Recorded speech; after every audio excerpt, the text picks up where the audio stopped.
Voice Live.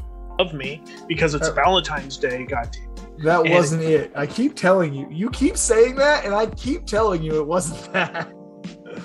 Well, we're Voice Live on, for some reason. Yeah. Because you told us we were. That's why. With that as the intro. That's fine. This is me going. Not Face Live yet. We're just not Face Live. Yeah, we're just Voice Live. Hello, everyone. Hello. I keep telling you I'm not opening that door.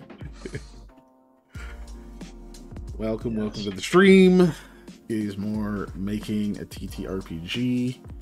We're not Face Live for some reason because, I don't know, it just doesn't feel like it's time yet. We need Bruce Buffer to tell us it's time. It's time. We can't actually say that like that. We can get in trouble. Yeah. Our broke ass making zero money stream, we'd still get sued somehow. Yeah, it's time. That's all I said was it's time. Yeah. You just can't say the rest. Yeah. You just can't say it like he says it. Yeah, that's the other thing too. Yeah. He'll be dead soon anyway. That's so incredibly unnecessary. You don't need to hurt me like that. I love Bruce Buffer. I really hope that doesn't happen anytime soon, because we might have to take this video down. I don't care. Unless it's an assassination. If it is, then I had nothing to do with it. Yeah, no, you're now really murder suspect number one. He died like tomorrow, right? He's a billionaire. Who else would be able to wear his awesome suits? But also, I know. Yeah. Let's see. Who will wear suits just the way I like them? Yeah. You should hire Johnny Youngbosch to do it because he's doing everything again. Realistically, just hire Bruce Buffer's brother. He does it for boxing. Yeah, Michael Buffer, but yeah, they should just Michael's get the older one, I believe. So an AI generated announcer. I believe you are correct that he is the older one. It's time. I don't remember which freaking was it. The first WrestleMania, one of the early WrestleManias. Michael Buffer did the opening announcement stuff for it. I'm like, why, dude?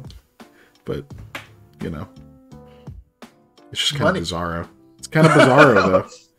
It is. Seeing him do the Michael Buffer voice for wrestling. For wrestling.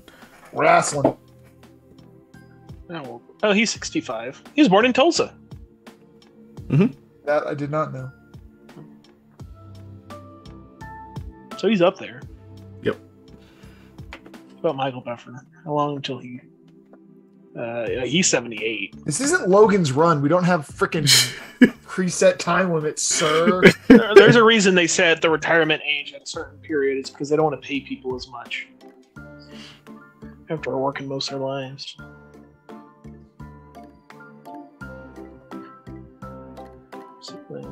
I think they just didn't want them to die on the job. Yeah, that's really what it is. Because then they have to pay the family a bunch. But yeah, it's a hassle. Yeah, I mean that's corporations. Whatever a corporation is doing, whatever it is doing, know that they are saving money doing it, or making more money doing it. I wonder how strict the thing, because his catchphrase, his thing is, I will break it up, because the first part is "Let's get ready," and then the second half would be "to rumble." Oh, to my Michael Buffer, yeah. Yeah. But I wonder if it's "Let us get ready to," no, there's a difference. I think that's probably there different. There is a difference. Ramamale. He is not using. We're doing let's and let us. Oh, we are always doing the thing. We are always. Let's go Face Live, because no, it was dangerous. I sort of forgot we were streaming for a second there. Chit chatting. Yeah, that is dangerous.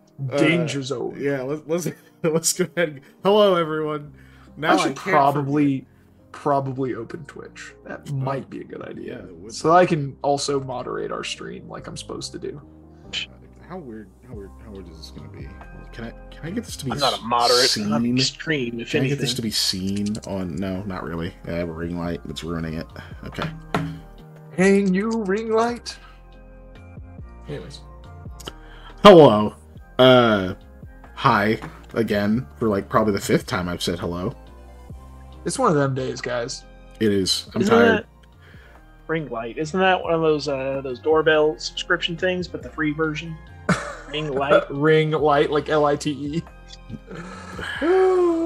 Buddy. You can kick him from the call, right? I can.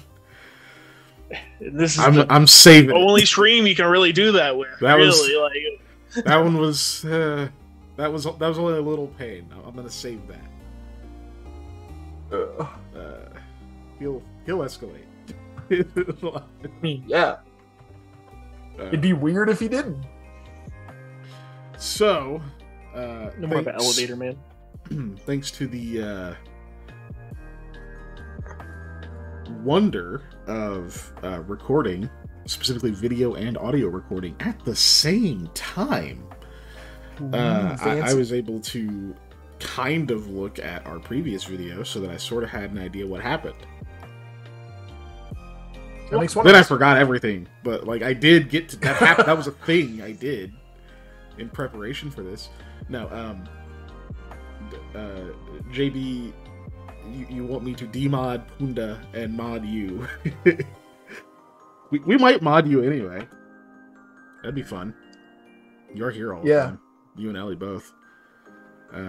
You know, when we hit affiliate, we'll mod you both. How about that? Wrangle up some more people for us. Yeah, get some people's pets. Get them Twitch accounts. Prisoners are now in charge. You're gonna hang our flag upside down as in a show of distress. Good flag. I mean, probably has some mod experience, yo. Does that mean we can get a country? I'm actually going to go to this other screen and hope that everybody's in the right spot because I didn't check before. I hated it. We'll find out pretty fast. Anyway, we're going over skills.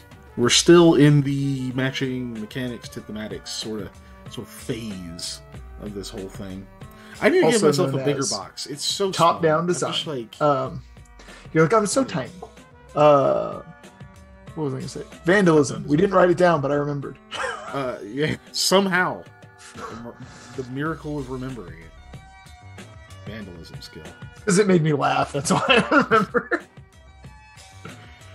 But yeah, we were discussing skills. Where did we leave off? We did have...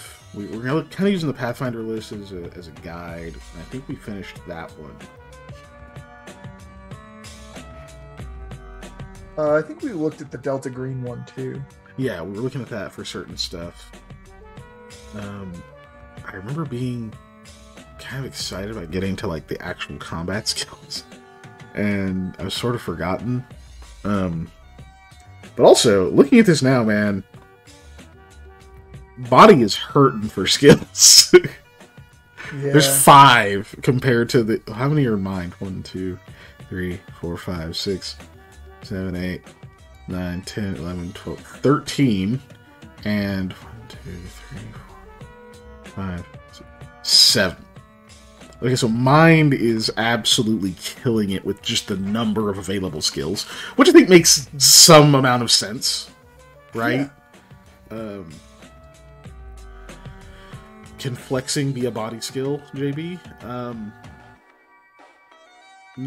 What? Hold on.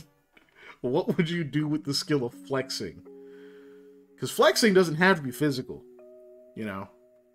You can be flexing on life by getting like a damn good job, you know, and succeeding in other areas. Or you can flex on posers by, you know, just saying some slick shit and sliding out of the room before they can retaliate. You mean specifically muscle flexing. There's a character in Doom Patrol named Flexo-Mentalo, I think, who has learned to control every muscle in his body. And when he flexes certain muscles, he can make people like do things like he's like, oh yes, I'll knock him out. I'll make him like pretty much Flex Mentalo, I think is his name.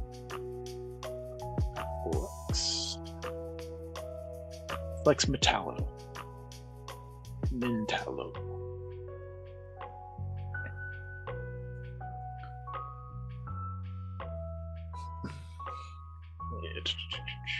That's better. It's a meta-human with the power to manipulate reality in a variety of ways, normally flexing. Oh, oops.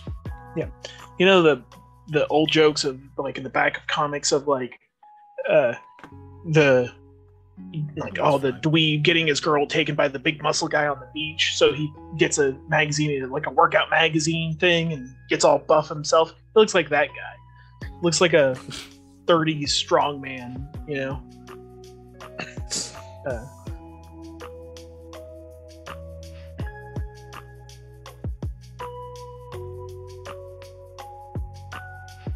But yeah, sorry. Flexing. Yeah. Flexing as a body skill. Wait, what? Yeah, he accidentally he flexes the wrong muscle and causes people to show extreme happiness. They complete. Huh. Because I'm not speaking the filth that they're typing in chat. The filth. I thought you were just going to say he got people to crap their pants, because then I was going to laugh out loud real hard. No. I mean, he could. He could, for sure, apparently. Yeah. If he can make people do this other thing that I shall not say. I like how... This should not be spoken. That's ridiculous. I like how our mod, Giselle, had to add that term twice. One for lowercase and one for capitalize. Lowercase o, uppercase O. Interesting. Well, one's a proper noun for some reason. It's someone's name. This is my daughter. Orgasm. Oh no, I said it. Oh, how delightful. This is my son. Come. Oh God, no. Okay, we got it. We got to get somewhere. Yeah, This sorry. is gonna get bad. Okay. Skills. Let's go through them. Dav, if you would not mind joining me in the Shard Roll20, you should also open be it able right to now. see this handout thingamajig called "What's a Character?" Okay, Roll20 be that way. It will. Opening it in a second.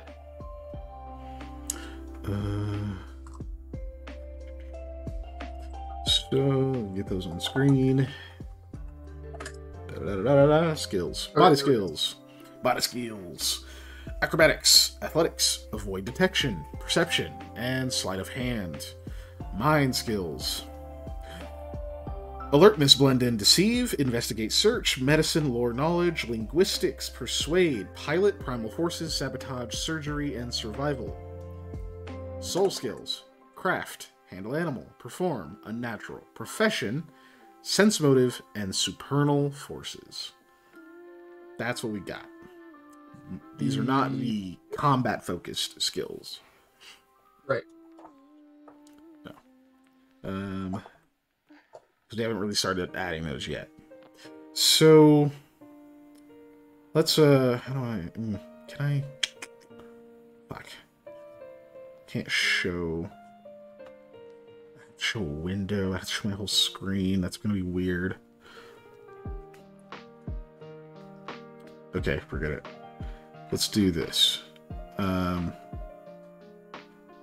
Dave, I don't know, what are all the different methods of engaging in combat that you imagine for this system? Well, we obviously have like melee, traditional melee, right? Both with fists and then with weapons of different varieties. Yeah. We've got ranged combat with a variety of different things, anything from probably like crossbows to basic bolt action rifles to, maybe revolvers, who knows, whatever. So the early 1900s, like we said, era technology. So, and then we've got magic, both of our more divine and arcane varieties. And those are probably going to be broken up also into things that can be done at close range and at far range. Mm-hmm. And like, we'll probably have AoE and we'll probably have individual target. Maybe lines. Who knows? Right. The abilities where you classics. can draw a line always seem way better than they are, though. Yeah. It's frustrating because stuff very rarely stands in a line. At most, you can hit, or I say at most, on average, let me rephrase that, you can hit 2 targets. Yeah. With a Look at you, lightning bolt versus fireball in D&D. Yeah. Just anything that, I mean, those are the clear parallels, but yeah, but anything in any game system ever where you draw a line for your attack, you're like, I'm gonna be able to hit 2 things. Mm-hmm. Is usually what it is. It's like I can maneuver to hit 2 things on average.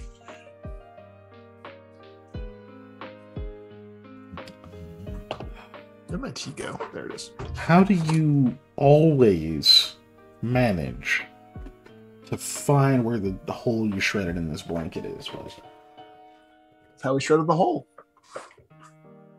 No matter what, that's where you end up. Anyway, those are good. So I just so far put like melee weapons, unarmed, ranged weapons, magic, just as like general categories, right? Right.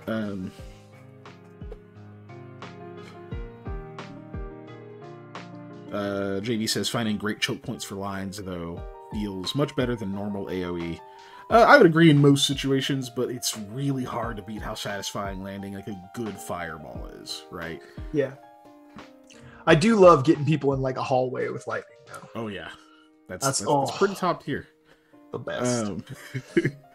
So those are kind of general things, and those are obviously those are offensive, right? So what are the ways that you can defend yourself in combat in this game, you think? Because I agree with all these. Okay. Well, obviously we're gonna have like armor, right? And granted, that's in a lot of things is like a static effect of what you're like they're trying to beat. But in this case, we'll put it down for now, right? But sure. Just I was thinking less of the static and more of like your ability to use armor in general, right? Yeah. Just like that. Okay. Evasion, like dodging, or and then I don't know, some form of endurance ability, right? Trying to be able to kind of just tank shots, just tough it out, like a resiliency kind of thing, something like that. Some form of resistance, resilience, immunity, whatever.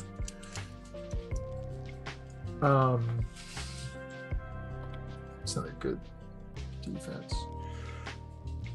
I guess being able to dispel or counter magic.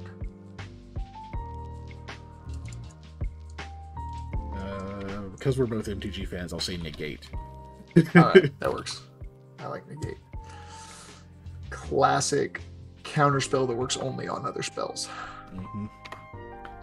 What about block and parry, right? Yeah, block and parry are good. I think those are our general defenses. Anna, do you have any thoughts on this? Like, what kind of stuff that you wish you could do in a system to fight? Well, like on like taking damage or dealing damage. You could offensive or defensive.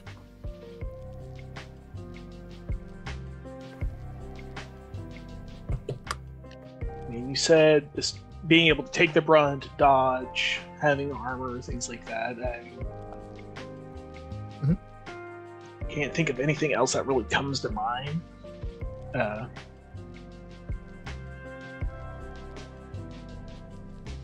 it'd be there's like skills in some of the games, like for example, like deflect arrows or deflect missile or something like that, where you can catch arrows or make projectiles not hit you, which would be interesting to translate of. Like one of the cool things, like for like example, looking at another media, Soul Calibur, Mitsurugi, like being able to literally cut bullets that are fired at him. Just like, oh, okay, this man really like, I'm going to use a sword until I die. So maybe I'll add parry will be like parry / deflect, right? Yeah, I think that makes sense. Because it'd be interesting to. For example, if you have shields or anything like that, like I play a lot of War Thunder. Tank shots, like if they hit, they either like don't penetrate or they ricochet off. But where do those go? You could have a weird deflection. Oh yeah, you shoot and it gets deflected instead of just like absorbed and losing power, and then you have to roll a ricochet thing if it goes off crazy somewhere or something like that. That'll be fun. I'm not sure that I don't know if that would go to skills, but it is still oh yeah, that's something I didn't really think about before. No, you're fine. I also that's not me saying, oh, that doesn't work. It's just like, oh shit, I didn't really think about that. Weird thing I miss from old 40k that I'm also as glad is not in it anymore is scatter. So you would have little templates, they're little plastic discs. They had a 3-inch and a 5-inch, right? And you would put it over the model you're trying to shoot, and you'd have 2 dice, 2d6, and a scatter die. The scatter die was an arrow, a bunch of arrows, or a circular target to show direct hit. You'd roll those 2d6 and that scatter die, and whichever direction it pointed, it would move that many inches in that direction, minus the firer's ballistic skill. But that's one of the reasons I don't like it, is it took me forever to explain that, right? Also, it was really annoying when you had a bunch of models that all shot blasts, and you had to do it a lot. But that was a cool just concept thing of like certain AoE and certain whatever, like firing mortars and stuff would scatter. And that was always interesting. I don't know how to implement that necessarily, but that is still something to think about. Talking about like deflections and ricochets, also scattering, big things. So let me see.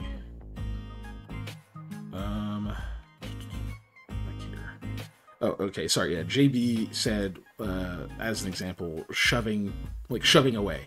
And I'm assuming that was as a defensive maneuver, like kind of almost thinking like hand-to-hand combat, like bumps and frames, Push kick them. Well, yeah, teep is like a straight up attack, though, right? Yeah. But like, I can imagine it being like, someone's coming in and you're like pushing them off or like tangling them up in like a clinch or something to like keep them from getting to you. Yeah. But also, it'd be kind of interesting, like an intercept kind of thing. Yeah, I was gonna say moving your opponent, like any kind of moves that move them, teeps, throws, whatever, that could also be a separate skill, like in there somewhere. Anything that you can do that can change where the other person is, essentially. Yeah, I put reposition under offense. There you go. That's a good one. And I put intercept under defense because I think that's actually pretty interesting. Because I have a follow-up question to these as we sort of get them all out. You said scatter was another thing.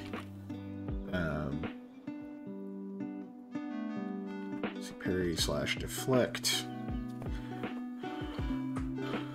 And I can't really think of a whole lot more, to be totally honest with you guys. These are pretty, I guess we could put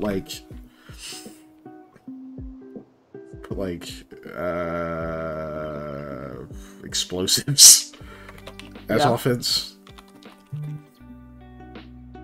Or maybe we call that like demo or demolition. Just even though that's not necessarily what that is when you're trying to kill people with it. But that would be an interesting skill though, either way. Agreed. Where'd it go under? What demolition skill go under? It still feels like a mind, but it's so bloated. It is very bloated. But it's fine. We're still gonna pare this stuff down anyway. I'm gonna go ahead and put how do I do that again? Yeah. Demolition as a skill real quick, just so we don't forget it. But explosives is an offense.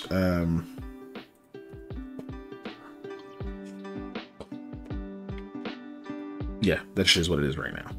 Mean words, says Ellie.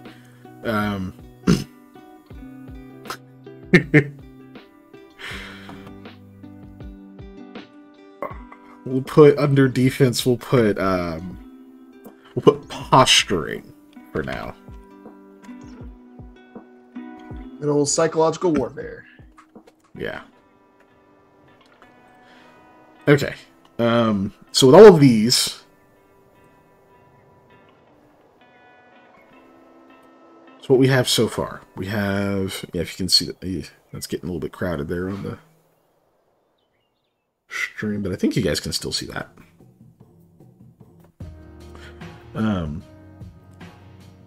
So how many of these are, would you actually call skills, like a thing that you can just get better at by practicing it, versus, or no, not even that. I don't want to put it in terms of necessarily realism.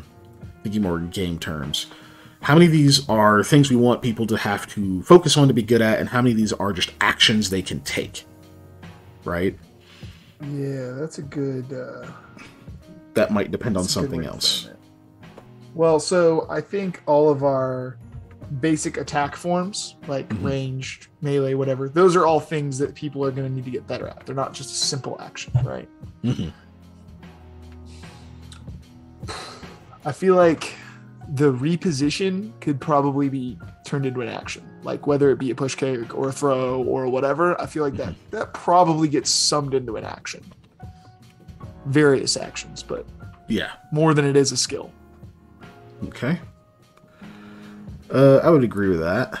I honestly don't even remember what your description of scatter was. Like, I heard it and I was like, oh, okay. And then it just like fled my brain. I feel like that's more like an effect, and your ability to control it would be the skill, but that's hard to describe how it works, right? But can you give me an example of something that would do that? Okay, like would do a scatter effect?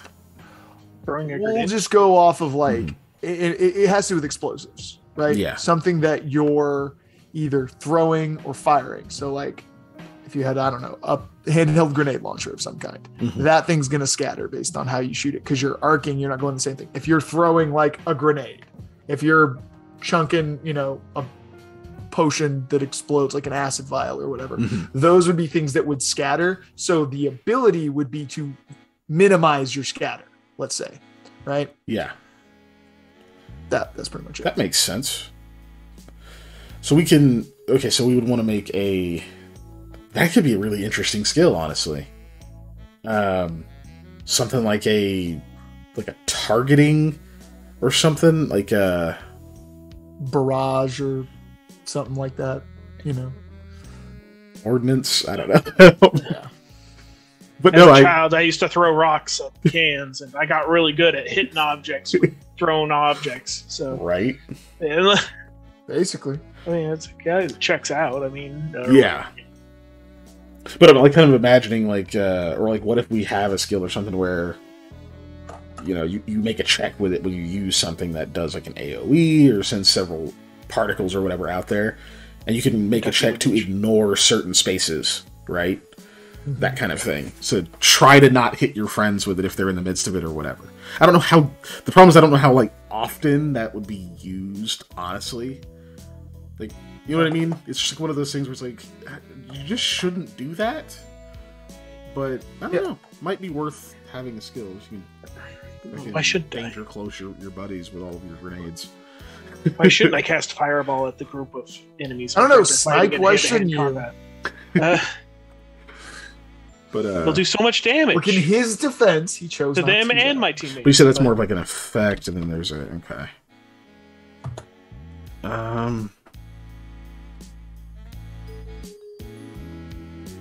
I don't know how to rule that one. Like, personally, I'm just not sure on it. I don't either. I think that's one that's kind of got to go in the like maybe pile, because like a scatter is obviously an effect, but your skill to affect, or your skill to change how an effect works makes sense, but you have to establish the effect first, right? Before we can establish the idea of the skill, right? Yeah, that's true. Okay. Yeah, I think we just remove that one for now. It kind of sounds like the skill may have to come after if we like actually start mathing out how those will work. Yeah. Offense, explosives. Also seems like I think Panda was talking about that. We were talking about Fallout, the explosive skill, and it's like, dude, there's like very few things that you actually get to use this for. Yeah. And we're Which trying is to disappointing often. Yeah. It's so cool. And we're trying to trim the fat off of this system, so I feel like that might end up being kind of fluff. Like if we leave explosives in there, which obviously was my suggestion. I knew this was going to happen, but you know how it is. But I think it may not need to go on here. We can figure out something else to lump that kind of thing together in, right? Well, I think a lot of times how you're using explosives is going to be your ability to throw something, because you're going to throw the explosives, or your ability to set or prepare something, which could be lumped in with something to do with like traps or So that way it's still under the umbrella of other skills, but then the effect would be the weapon effect instead of your skill effect. So that way we get to reduce the complexity of skills and then get to bring that over into just like weapon effects. You fire a explosive for example, like a rocket or RPG. So it would be like a firearm skill or something like that. You throw it, which would be a hand-eye coordination skill, or thrown weapons. Also, we don't have that. It's ranged, but and then again, trap, disarm. So really, you could just make explosives really, really dangerous without even like you don't need a skill. Explosives are dangerous.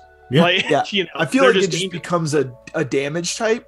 That then has the downside of it being obviously AoE, and it being very high damage, and it being very easy to catch yourself in it if something goes wrong. Yeah, it's true. Yeah, I like the idea of that too. Plus, it's just kind of weird to think like, oh, this guy's just really good at throwing grenades. It's like, how did that become your thing? This man's good at throwing stuff. Like, no, but. Every day I went outside my house and I got my rocks that I've collected that are all weighed the same, and I threw them for hours at a trash can. It's precisely 50 yards away. And look, that's the story of the Rookie. I don't know if you've ever watched the movie The Rookie, but basically he just threw a baseball at a fence every day for his entire life until he was good at throwing baseballs at things. It's the scene in any Western movie where somebody gets hurt and they have to go back into being a cowboy, and they get their gun out and they start shooting at the bottles on the fence, and they it progresses over time where they start hitting the bottles. Same shit. Practice. Crazy! If you practice something, you can get better at it. Right? Who would have thought? Not me, that's for sure. I was born. I came out the womb being able to throw explosives. Okay, so those are those, and then we have we go to our defense. Armor. Do we want that tied to a skill, or is that going to fit somewhere in like some kind of proficiency system or something like that? That's what I was going to say. I think maybe we just have something similar to a proficiency system instead of having armor tied to a skill or ability. Okay. I think I agree with that. I think I agree with that. Because it feels like because we haven't really even discussed if this is going to be like a skill point system, or we're going like Pathfinder 2E where it's all proficiencies, or right, or like so. But we'll get back to that. But either way, kind of feels weird to have armor in there, even though that is a defensive trait. Dodge, evade, I am much more okay with being in as a skill, right? I think that makes some amount of sense.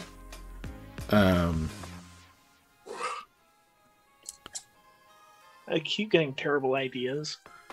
Well, they're appearing in my head, and I'm trying really hard not to derail and say them. one, can you just have a skill where you have a catcher's mitt? Like people throw stuff at you, you can catch it and throw it back at them as a skill. Two, I want like a hand-to-hand person to be able to reach into an enemy's chest, pull out their heart, and use that as a thrown weapon. I think those are just things that you would get by making those skills higher, basically, instead of them being their own separate skill. Like literally, I was like, "Stop!" Improv weapon. Getting to me. So, Giselle, what do you mean by or defense? I know what an improv weapon being like an improvised weapon. Improv. I think that's defense. still gonna I think it's still gonna fall under like your melee weapons and stuff. We'll just have to figure out rules for improvising. Well, yeah, and I think improvised weapons could similarly be like a feat, like it is in other things or whatever, where it's you get to take away the penalty for using an improvised weapon. Yeah. Right. The first thing I think of if I think of generally speaking, they're going to have a penalty, is what I was going to say. Sorry, go ahead, Panda. I didn't mean to cut you off. The first thing I would think of if she means improv weapon or defense is improvised defense is like, like picking up a table to block an attack. Like you're sitting down, the poker game, whatever. Somebody kicks in the door with a gun, flip that poker table over on its side. That's kind of usually that gives you cover. Yeah. But like something that, in theory, what if you like just pick up the table and start, advancing with it?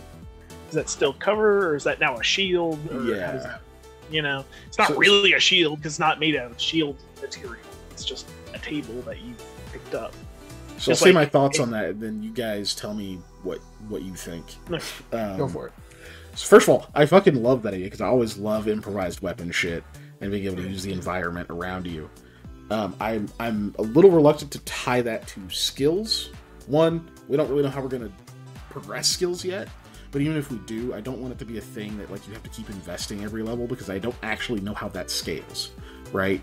So like, for example, if you have let's say there's 5 total ranks you can put into a skill, and you put 1 rank in it, how do you determine how effective that is if you like pull a table in front of yourself versus if you have 2 ranks?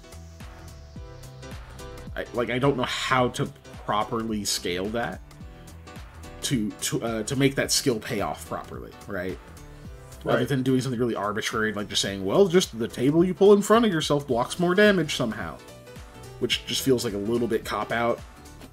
But I am absolutely game for making that a thing that we make a mechanic, right? As an action you can take rather than a skill. But what do you guys think? Yeah, I was gonna go again with like the feat route, whatever we do for that kind of thing. That seems more like that to me. So it is something you invest in one time, like you said, and then pays off in the long term as something that can be used as an action that you wouldn't have necessarily had before, or something that reduces a penalty that might exist. Okay. Which actually brings me to another point that has to do with these. Talking about we don't know how we're going to advance skills. One thing we could look into doing is, instead of having it be skills where it's a point buy system where it's 1 point each for each thing, the skills are similar to feats except that they're retakeable.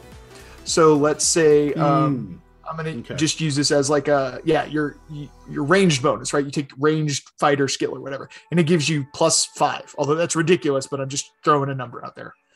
Gives you +5. And then every time you take it, you get +5 again.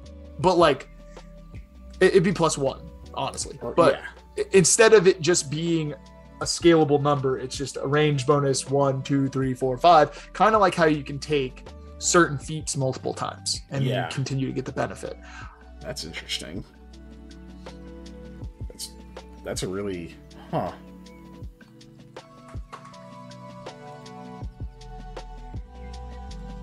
definitely worth keeping in mind.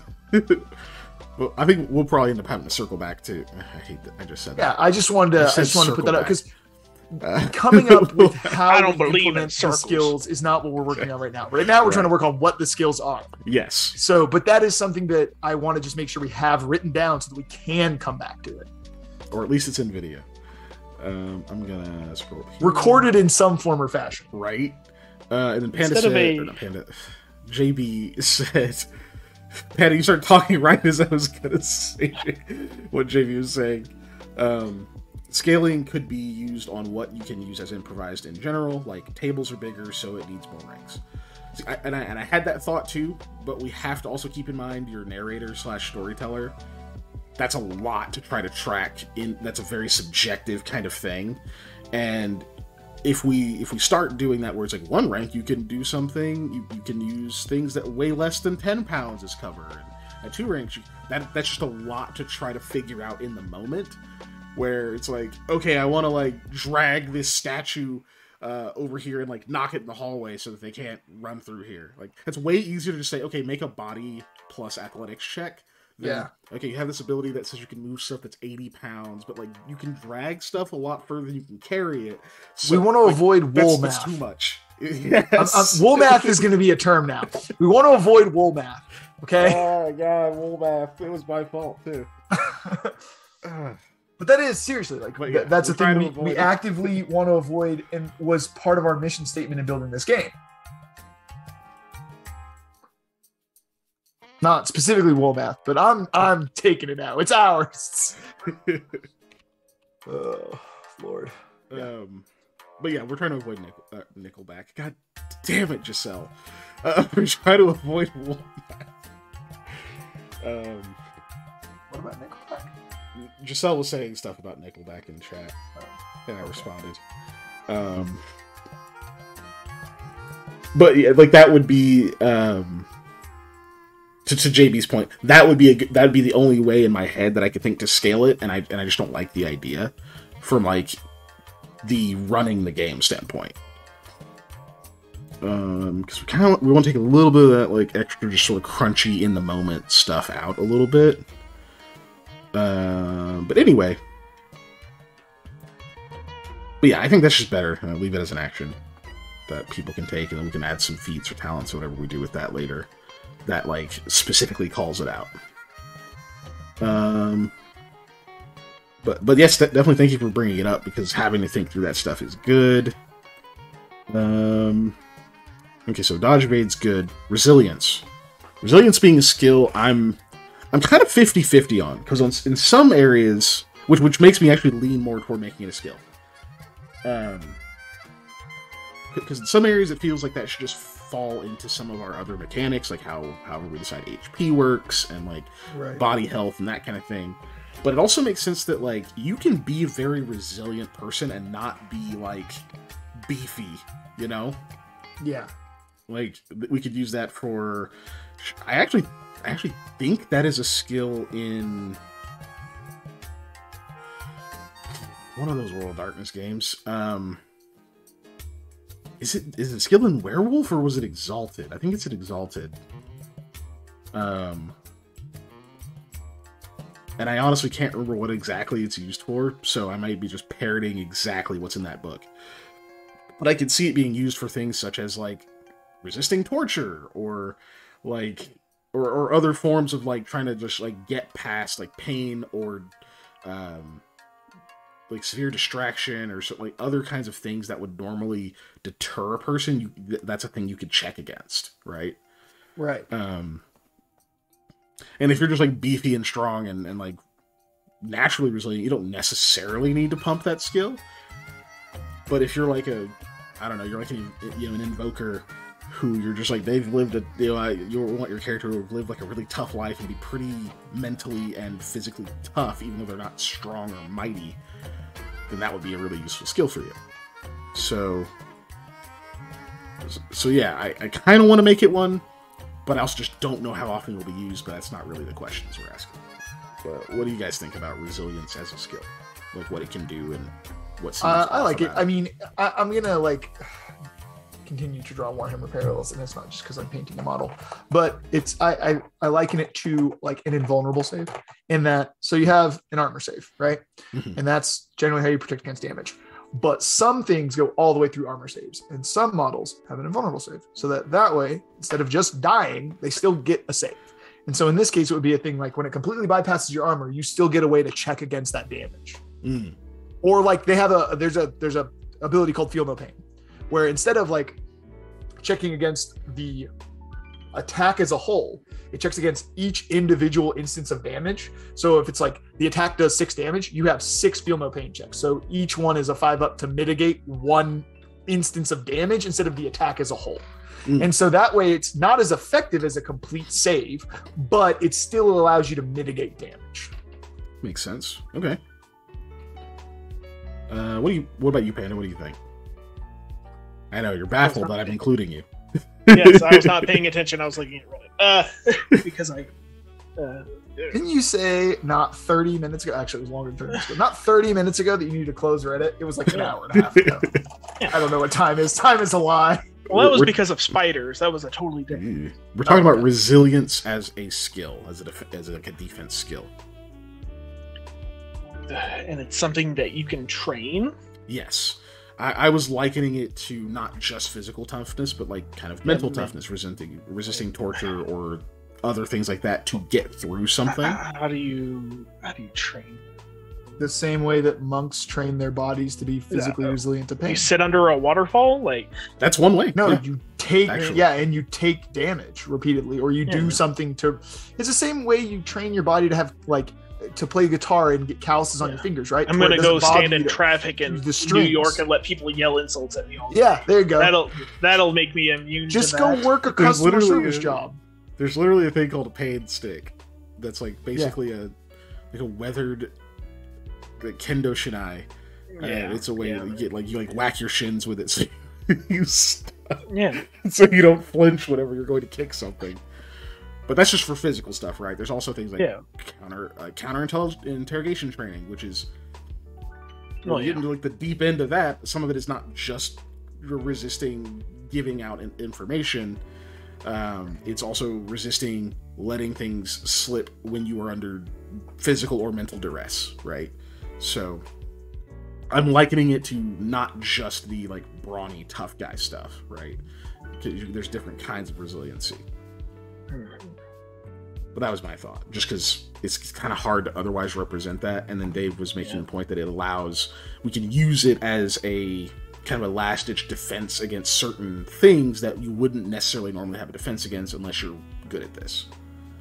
Yeah, if I was running a game, I wouldn't know how to use that personally.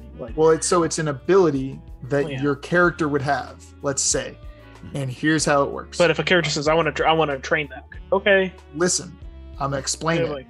Hold on. Okay, so it's an ability your character has, like getting skill points. How many times, I'm going to ask you this too, have we asked you how you trained a thing you had? Almost never. My point is, so they train that in that they go through whatever method of training works, of meditation, using a pain stick, counterintelligence training, like Patrick said, that is something that is used effectively and often to create that as an ability. Then it mitigates some form of damage or fatigue level or whatever, whatever negative thing it is. It has a chance, not necessarily 100% given, they get a roll to mitigate this. Yeah. So then it's still not I'm super insane spy man, so I can just shrug off all forms of, mental torture. Yeah. But you have a better chance than the average other person. Yeah. Yes. You don't seem convinced, Panda. Nope, he doesn't. I don't know. I just see people I'm immune to the mind reading because I'm really good at it. Okay, but your brain's literally in a jar. There's not much you can do to stop. You wouldn't get a check in that case, right? But that's the thing. I just don't think it should work. You wouldn't get a check, and it's going to be spelled out in the ability what affects it for the most part, or what it affects, I should say. So with that being said, do you think this is something that benefits more from being how do I put it, a scaling series of talents or feats rather than an ability that just kind of stacks on itself? Because skills we should keep in mind are going to be things that are used often, typically. Yeah. Right. And so they're they're going to need to be interpreted in certain situations. So I can see Panda's point that it may get easily interpreted into things that it really shouldn't. So it can very easily become much weaker or much stronger than it initially would be. Whereas if we make it you can take the resilience talent and it does exactly this. Yeah. That might mitigate that some. If you lump that in with a deception type thing of I'm so good at lying that this guy's not going to be able to get the truth out of me. Well, no, that's a different thing. Mm-hmm. Like, but they are different things. yeah, that type of stuff. So it's like one of those things of like, oh yes, I can really be good at like, oh no, I'm supposed to be here, or like deception checks in 5e or stuff like that, or bluffing. Would not technically bluffing would not save you from like interrogation necessarily, because it's you can come up with something. It's not going to help you with the pain, like or if some crazy person stabs you in the leg, before asking any questions. But things like who would do such a thing? What kind of psycho stab a man in the leg for apparently no reason? I wanted to know what he had to say. JB says kind of reminds him of insanity meters on some horror games. Good mental strength would mitigate that. Yeah, that is true. For now, I'm going to put a question mark on resilience. Yeah, no, because I was going to say I think having it be, instead of scalable necessarily, also just be a skill, or not a skill, not a scalable skill. Yeah. Have it be an ability, one of them other things, but possibly an ability that you can again multiply take to where it increases your bonus or whatever. Would be useful. Like you could take it 3 times, and each level you get a bonus to whatever the thing is of a certain amount, or it mitigates a negative to a certain amount, right? Yeah, whatever that may be. But that way, because if it's a skill, you run into the problem where, like Panda was saying, that it often feels like it should be stackable with other things potentially. And so it'd be difficult to call out which thing you might need to use, whereas an ability is going to modify a skill generally. So then in that case, it's kind of like what he said, whereas they have a skill to bluff, and then this resilience ability modifies your ability to bluff under duress, like physical duress, instead of trying to pick between bluff or resilience. Like bluff at a big negative, or resilience at you're not good at bluffing, so you're, or whatever. So like, resilience would be interesting. Of like, for example, if there's a poison condition, resilience could have to do with that as well, like how your body's natural resilience. Well, that's what we're. But also mental, like defense against status effects. So no, I think you what you're saying be is poisoned. we need to break it up. Driven insane. That's what I'm saying. I think we need to break it up. I think we need to have a physical resilience and a mental resilience. Have them be two separate. Well, off of what he's saying. If we're going off of, but our system already works that way. Remember, it's going to be ability plus skill. Right. That's kind of what I'm getting at. So what I'm saying is, you have resilience as a skill. It's broken up depending on what you're using it for. Yeah. Right. So your physical resilience is based off your body. Your mental resilience is based off your mind. Your spiritual resistance is based off your soul. So if something was trying to possess you, let's say, and you get to use resilience as a modifier on that, you're using soul instead of mind. If somebody's trying to mentally break you, you get to use your mind resilience. If you're poisoned, you get to use your body resilience. So to me, that puts it very firmly in the camp of not a skill. That's a talent or feat. I think it should be a talent or ability. Yeah. I think what he's saying is getting me to that point exactly. What is it like? It's oh god, what's that freaking 5e feat? It's the one where it gives you advantage on a specific save. Is it resilient? Runs 5e. I don't know, man. Fucking goddamn it! While you're looking that up, I had a. Yes, welcome to my 7 dungeons of different things. This dungeon's full of poisonous animals, so you have to have great poison. No, not freaking Warcaster. It's the other one. This one's full of, the walls and all, surfaces are covered in, sharp objects, so you have to have strong physical resilience. This one plays really loud music that's really annoying, so you have to have great mental fortitude to not go crazy. Yes, the sound dungeon. I'm gonna find it. Resilient. It is called Resilient. Okay, yeah. Yeah, it's +1 to that ability and proficiency with saving throws. The chosen ability score. Oh, it's proficiency with saving throws. That's what it is. But yeah, that's kind of what I was thinking. Like +1 to that score, and then you get proficiency. Yeah. Proficiency is good though. If you don't already have it. But, yeah. Right. Then otherwise, it's probably not worth taking as a whole ass feat. But anyway. For now, I'm still going to leave it as a question mark because there's one unanswered piece of resilience, and that's going to come down to its usefulness, its potential usefulness as a straight-up combat skill, right? Sure. It may be one of those things that just needs to be folded in because we still haven't figured out exactly how our HP versus damage and stuff works, But I'm going to put underneath it, well, I'm going to put next to it, probably not a skill. Okay.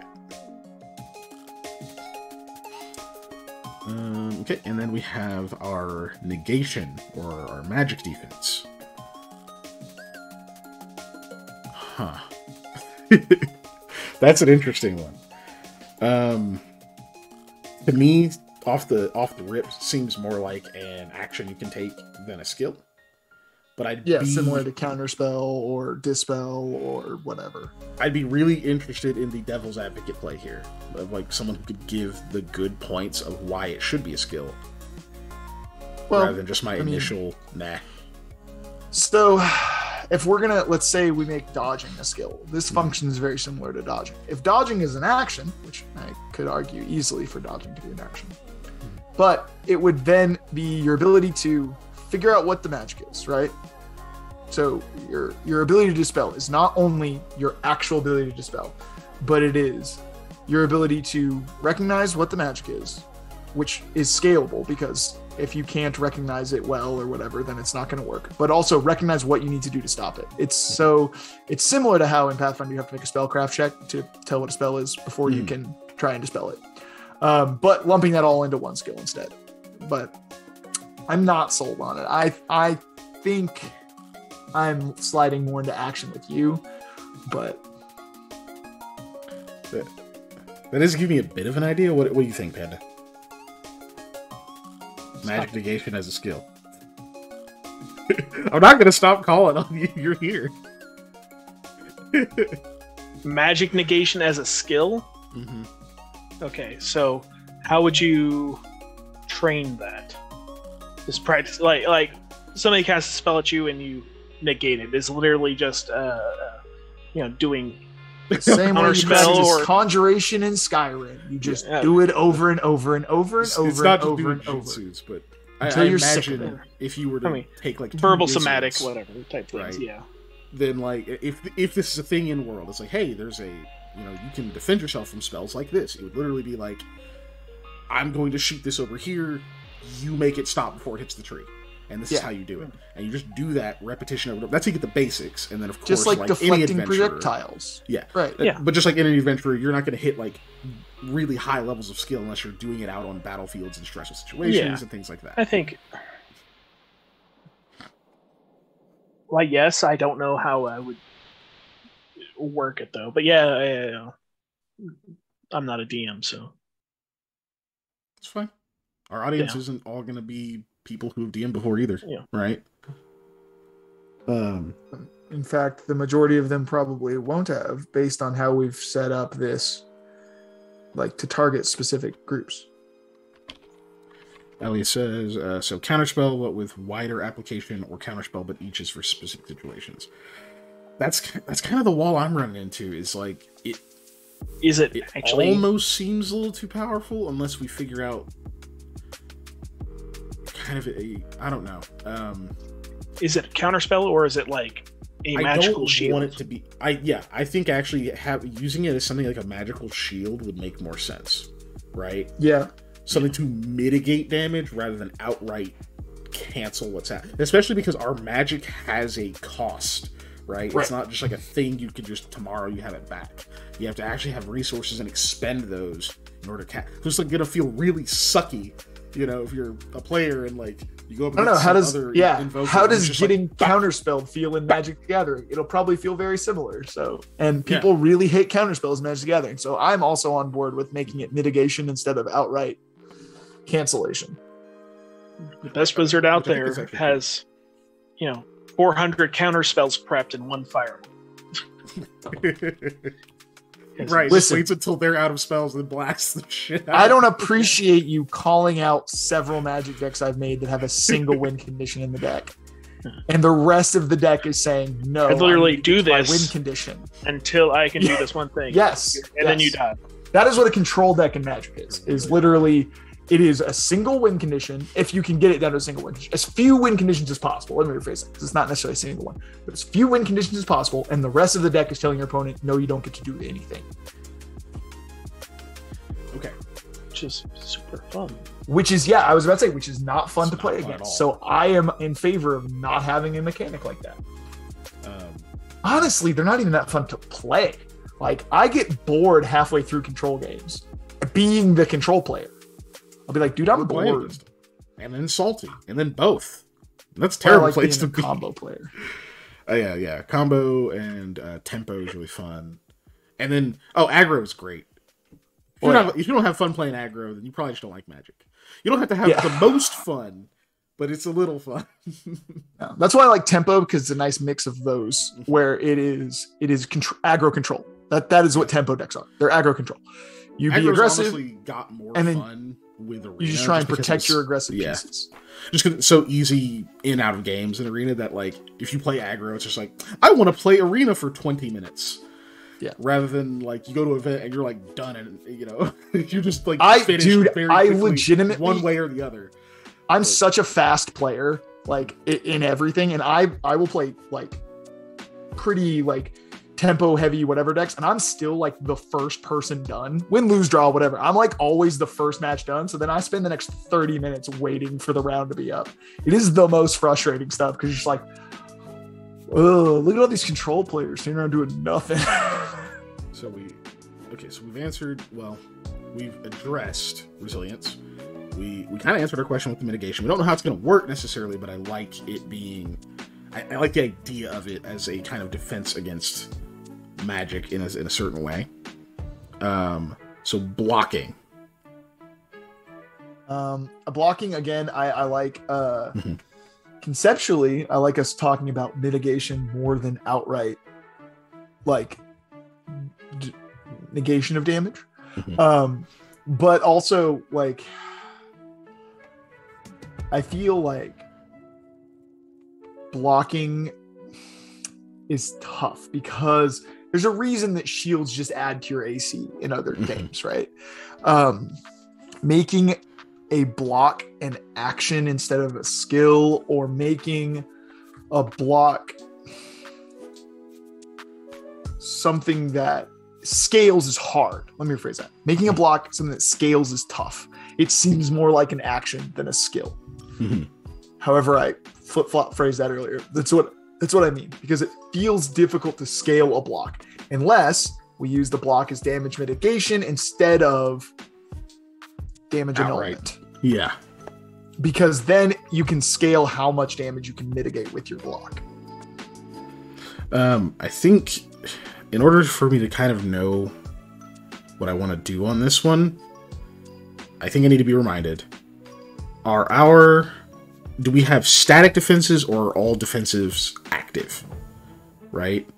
Because I'm pretty sure we were talking about them initially being, hello, charismatic canine. I don't know who you are, but welcome. We're making a TTRPG. Welcome. We're talking about new skills and things. We are currently discussing whether or not we want blocking to be a skill or just an action you can take.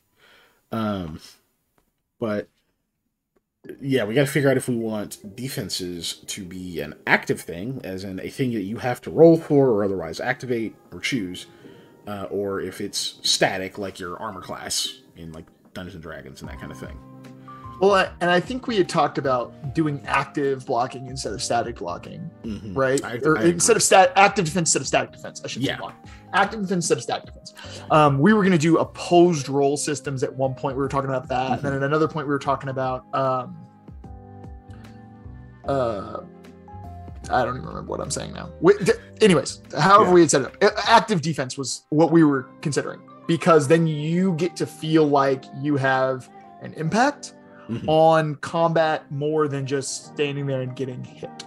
Right. And that was kind of the thing, because again, one of the things we really wanted to go to is trying to avoid feels bad situations. And a lot of times it just really sucks when you're like, I have 22 AC, and the thing's like, I don't care, well, 27. And you're like, I do this for the 7th time in a row. What? Yeah, and you're just like, okay, because they have like a plus 11 or whatever ridiculous modifier to their attacks, and you're just like, oh, cool. That doesn't feel good. At least when you roll, you can blame your dice. To an extent. Now, so the counter argument there, of course, is especially people who roll shit, Dave. You probably don't want to be rolling your defense. Okay, I know, but look, and again, I've mentioned Warhammer so many times, but it is an active defense game, right? Mm-hmm. There is a hit roll, there is a roll you need to make to damage, and then you get to save, right? You get a saving roll. I will fill an army with 2-up save models, and they will still die like that. Because I roll terrible. I am really good at rolling ones. Farkle is my game because you're supposed to roll ones. Yeah. I am really good at rolling ones. And even then, I don't think I've ever been like irritated that the attacks got through or whatever. I was never mad that they rolled well. I was always like, why can't I roll above a 1? Whereas I have definitely been like, dude, how did I get hit in a TTRPG before? So I don't know. It's a tough thing to cross, it's a hard area to figure out the balance on. Definitely, of like trying to have an active defense based off of rolls. Charismatic Canine says that they are an indie RPG dev. So they're always looking for new systems and people making them. They love watching the creative process. That's awesome. We have no experience, so this is probably pretty novel for you. Yeah, we just played a lot of games. Yeah. I mean, I did go to school for game design. I didn't graduate, but I went. He went. He was there. I was there. I went to school for animation. A lot of it. I don't make it, but I went. Yeah. I went for a couple of things. Y'all got to do like voice acting, a bunch of other cool stuff. No. Also, in fairness to we weren't supposed to be doing that when we were doing that.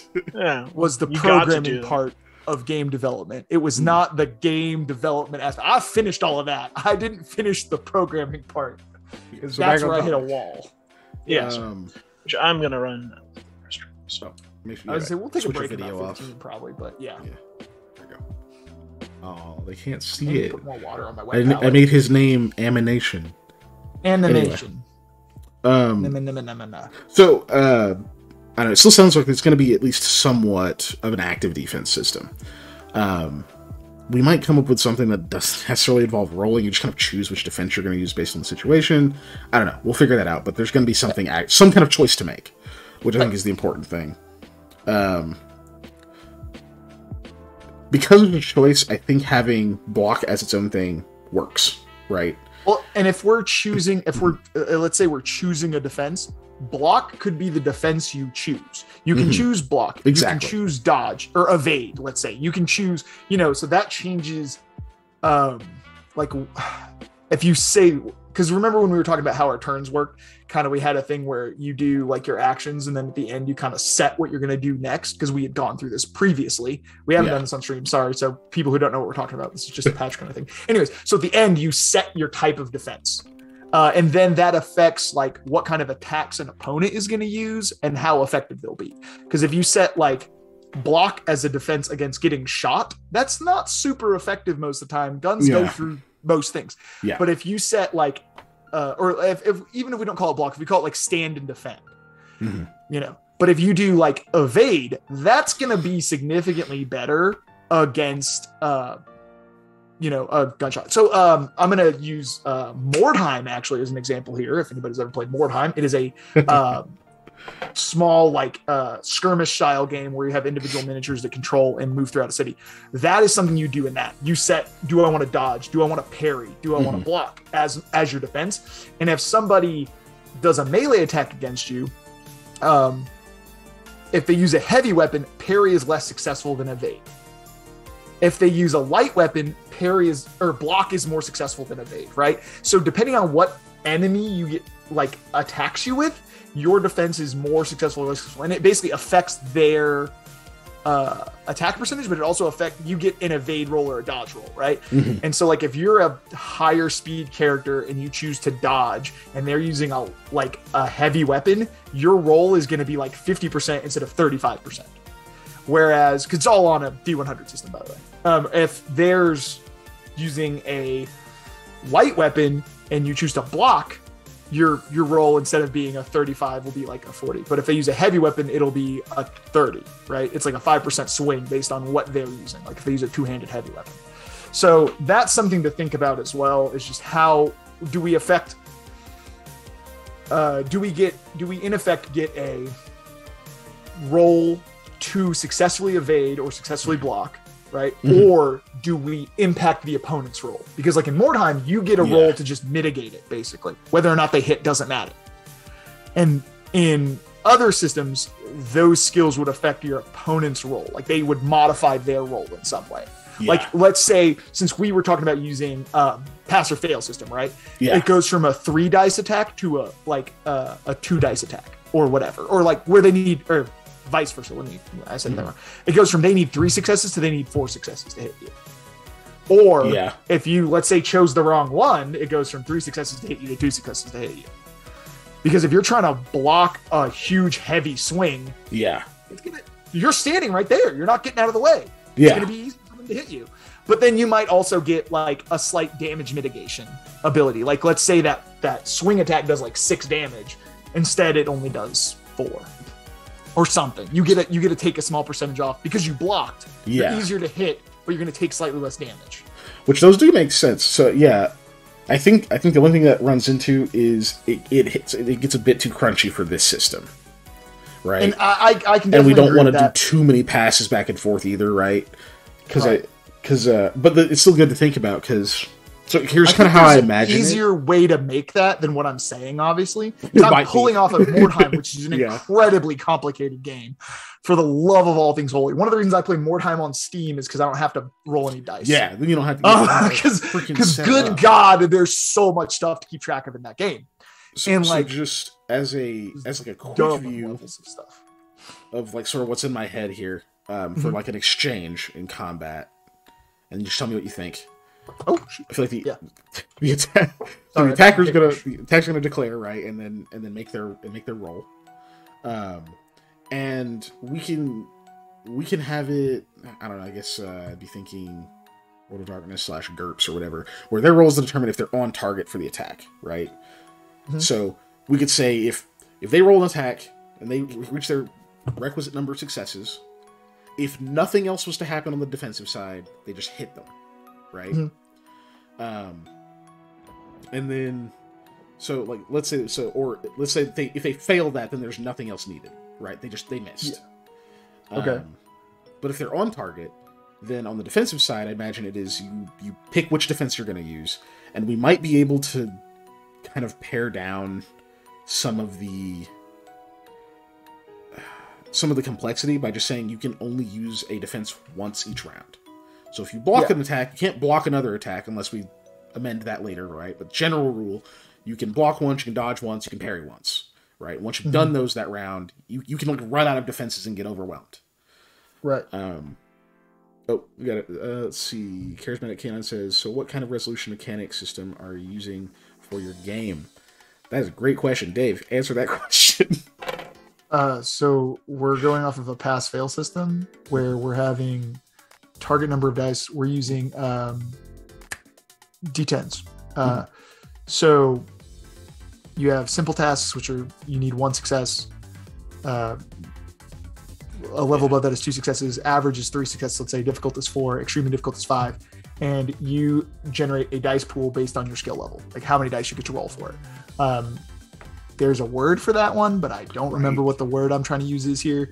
But it's very similar if you've played like a Fantasy Flight RPG in a lot of ways. It's kind of similar to that. Like the Star Wars RPG is my best example of this. Even though they use specific dice and specific things, we're just using numbers. They have symbols and different things. And they're Fantasy Flight. They have to also make like Fantasy Flight specific stuff for you to use, or else you just do it on your own. You wouldn't buy their stuff. How do I do that? Oh, I know I did. Let's scroll back down. But yeah, so if I would say this too. How about instead of just you do it once, you do it until you fail. Yeah, dice pool system. Thank you. So you just do it until you fail, right? You get to block until your block fails. If you succeed at your block, you can keep blocking. If you fail your block, then or whatever, right? If you do it that way, if you're doing it where you get a roll for the thing. If not, then yeah, you get to block once you get to dodge, once you get to whatever ones. But if it's a thing where it is, you just go until you screw it up, basically. Yeah. Or heck, maybe that's what the ranks in the skill is for, is how many times you can use it each round. That's good too. Right? But I think so far these are arguments, at least at the moment, to keep them as skills and as separate skills. Yeah. Why you gotta use Vampire the Masquerade as the example? At least use I've Werewolf. never played Vampire the Masquerade, so that's why I didn't. It's me, Saying Marrakesh-Tom. that. Oh, I was just saying, I've never played that game, so. I've seen the. I mean, if you the want video to, game. I don't know about the TTRPG. But yes, Charismatic Canine is right. It is a D10 dice pool system, but so is Werewolf, and it's better, at least in my opinion. That's just a Jacob or Edward thing right there. We're not getting into that. I'm not getting in the middle of those really guys. Not. I'm just not a big fan of Vampire. But I don't know. I could be in the middle of those guys. I meant the fan groups, not the the wizard. men The wizard one is themselves. Mage. Just so it's Mage. The Awakening, I think, it was the version that we were supposed to play and never did. But yeah. So I think that at least tells us we want dodge, parry, and that kind of thing. Intercept sounds like an action. Charismatic Canine loves all of those things, which is fine. You know, you're allowed to like what you like. But intercept as a skill, I don't know, that one's an interesting one, and it's different. So we want to give it a chance. It sounds like an action to try to like intercept something's attack or get in its way or whatever, right? To like keep it from hurting you. Mm-hmm. I thought you meant intercept like football. Like to Pick six. Like if to chase somebody Says down. the not football fan. You know? Oh no, I didn't think about that. That'd be interesting. Or like a fighter interceptor plane. Again, I played a lot of War Thunder, so I get real salty when intercept makes a me plane think is of just faster than me when we're the both ability- fighters, but he's an interceptor, so he is made to be faster than me. True. Intercept also, when you say it like that, makes me think of the ability like if something enters combat, that you immediately get to attack it. Yeah. Whereas like an ability that's just like, oh, this thing like came down in front of me. I'm gonna kill it now, instead of being surprised or whatever. All of these applications sound off the rip a little too powerful for a skill that you could just boost every level or something. Agreed. Well, I think intercept as other than chasing someone down is really trying to would think be of that'd be an action. That would not be a skill. Yeah. Because it would just be a thing you get to do, and you get to do it literally like once, where it's like, oh, something enters combat. Okay, I get to just make an immediate attack against that and use my attack of the turn to attack that thing before it gets to do something. Yeah. I just don't want the whole like, well, I want to try and jump this guy. Okay, give me athletics check. Not acrobatics. No, that's how well you can land, not make it the jump. And like intercept could mean multiple things. So that's just a I mean, to be fair, that came off of JB's idea of being able to like push people around and stuff as a defense, and I just called it intercept. Because that's what shoving and whatnot would be in a fight, at least in melee range. Is you're smothering their attack, but calling the skill smothering is like way different implications. So, we've been playing a lot of Baldur's Gate. Your ability to just coup de grace defenseless people with a pillow. Yeah. We've been playing Baldur's Gate, and there's a scene that happens early on where you fight a bunch of goblins. But basically, you can go up on this hill, and the goblins are like scheduled to like move into these positions, and they will try to climb this hill like on these steps. Well, if you're just up there, you can just free action push them off. Basically, like you can just push and they have like 8 health. They're just a poor widow goblin. They don't drop very good loot. But you can basically have 7 HP and 5E. Thank you. You can take out pretty much 2 of these goblins by pushing them off this cliff. I actually don't know if they have 7. I'm just being a dick. I can't think of I can't think of anything that would be harder. For frick's sake, dude. Knock it off. Bork. Did we both just say Bork? He put peanut butter in there, I swear. Oh my gosh. but I don't know. I can't think of a way to properly integrate it outside of, or especially as like a thanks for the follow. Appreciate that. Oh, thank you. One step closer to Big affiliate. thanks. Yeah, how close are we now? Like 6 people or something. Hold on. I'm gonna go throw things at my teammates. 6 people. 6 more. I'm gonna go throw things at my teammates. Next practice, I'm gonna just start chucking stuff at them. I'm gonna bring water bottles, but they can only have water if I throw it at their head until they follow 6 us. more.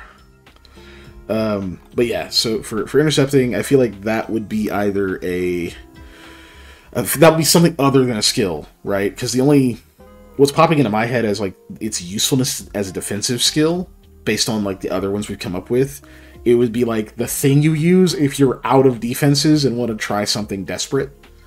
But who's gonna like put a bunch of points in their last resort, right? It's kind of weird. Yeah, it does seem odd. I mean, people would do it because we're talking about players of TTRPGs, but but we might go ahead and remove that one unless somebody has a really good argument for it or a good idea of what it could do. Not at the moment. I feel like that's more like an action, less like a skill. You know, I think it's definitely a good thing to keep as an action that it can do, but skill points hard to like justify right now. And then posturing, that very much to me feels like a talent / feat or something. Yeah. Or if it's a skill, it's something we use one of our like, non-battle skills in battle, where it's like your bluff or your intimidating I feel like style it's already skill covered. that gets used, in a fight capacity instead of it being a combat skill on its own. Yeah, but I could easily see this being some kind of ability you can take or whatever, where like, let's say you get attacked and you manage not to take any damage, you can like trigger this posturing thing where you intimidate them for free or something, right? Yeah. But I don't see it as its own skill, but it was worth putting in there. Even though I think Ellie was memeing when she said just there's just mean words as a defense. It was worth putting in there. We gotta go ahead and remove it for now. Oh, we are still laden with skills here, though. There we go. Guys, painting models is hard. Believe me. Especially when they start screaming at you, like, how'd you get in my dressing room? Get out of here. Are you with the stagehands? That's yes, that makes it much more difficult, buddy. Oh, and also I meant to say earlier, as far as when it comes to melee combat, I'm more inclined to, or not even non-magical combat. I'm more okay with things mostly falling into avoidance versus mitigation when it comes to like the initial kind of attack and defense, right? Sure. Just with magic, I feel like it should be a bit more dire one way or the other. Like once it's out there, it's like shit, you just better hope you hold up, Yeah. Versus like a sword blow, So, and then the mitigation happens on the back end after you already got hit, and hopefully your armor holds up. I'm down for that. As well. Charismatic K9. I almost read that as Carney. Because you and your dyslexia is a bitch. Okay, me too, buddy. Me too. Asked, how much crunch are you guys aiming for? So surely not he's talking a ton. about the game, not my drink. No, thing. we're trying to make weird Rice thick Krispie drink. treats, and we want them to be made with Captain Crunch because that is my favorite thing. Anyways, no. The answer to that question is less crunch than like even 5e, let's say, or Pathfinder, is what we're kind of going for here. We're trying to make it a simple to run system. An analogy I've used multiple times that doesn't quite hold up because we've kind of gotten past this, but is what I'm still going to use is the Christmas morning test. You want to be able to create something as a product that people can unbox on Christmas and play with right then and not have to figure out a bunch of stuff or spend hours reading before they can jump in. Granted, that's not realistically feasible with a TTRPG, but we want something similar to that, where it is not going to take them reading an entire player's handbook basically to get started. So think like almost like a quick start getting started level game thing that you get at like Walmart with 5e, but that level of like crunch throughout everything. But obviously the hard part is we still want the game to have depth and be intricate, but without having such a high barrier to entry that it scares people off. But yeah, we're trying to be realistic about what we can do, because you're looking at the entire dev team. So Yo, and Panda kind of doesn't want to be here.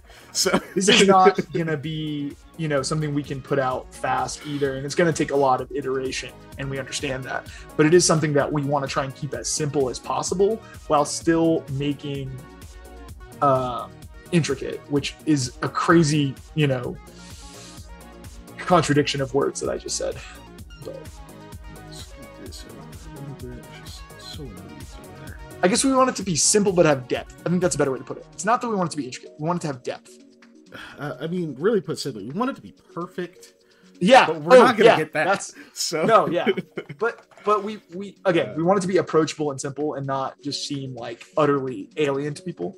Because oftentimes, and I know we've talked about this, is one of the biggest barriers to having people learn your TTRPG of choice, whether it be Pathfinder or D&D or GURPS or whatever. God, GURPS. But anyways, is you need somebody who already knows how to play the game. A lot of times, if you want to get more people in it, you just have to have a guy who already knows what they're doing, and then that guy becomes the forever DM. Pretty much. I mean, and Chris McKenna says we have 3 times as many as in our dev team as just them. And then you've been deving this for 9 years. Nice. That's really cool. I don't know how long we've been doing this, but never as consistent as we are now. So, true. And this is only our third. This is our third making a TTRPG episode here. Stream, yeah. But normally we're running Pathfinder First Edition. You and I started this years ago now. It's been like almost 3 years, I want to say, since we started this as a concept. Yeah, it's been a while, but there was fairly also inconsistent in most of those spots. A huge amount of time that we didn't do anything. Yeah, so it never says this.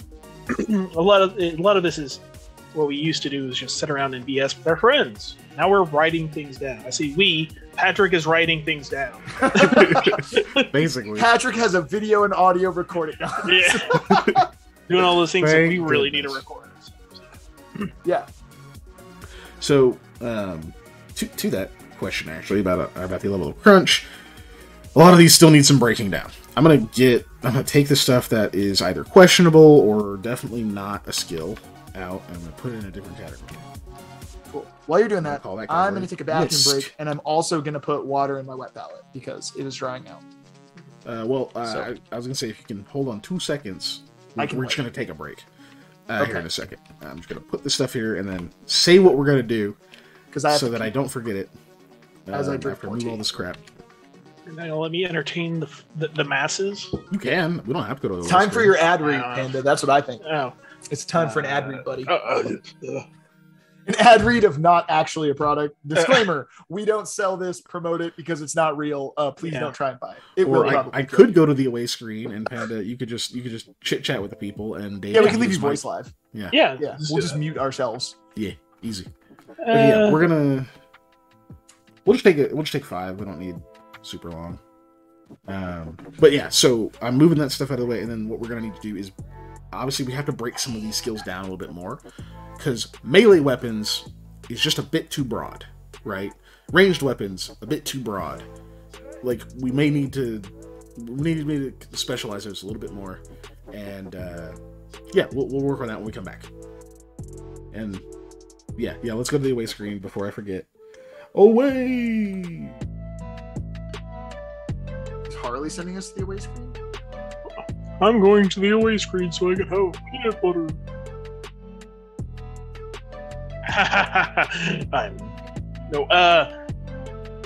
How quickly the power goes to my head when I'm the only one available for the speaking to be happening. Yeah, so I'm here.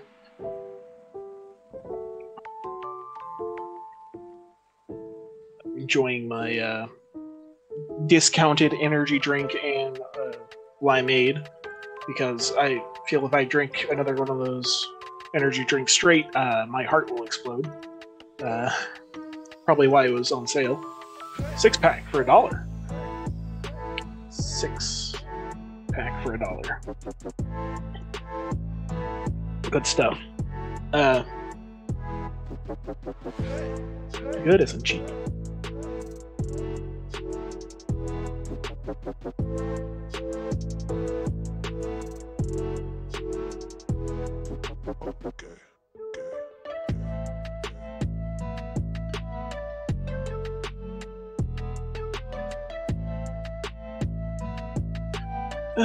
So to an extent.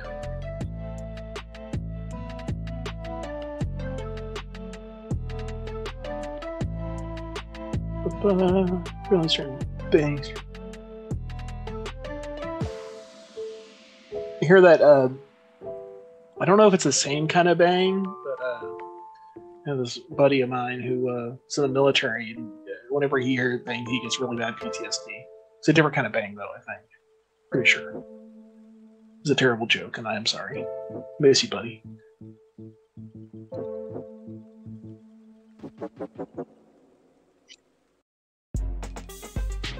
I know, I'm a terrible person. I will be going to hell.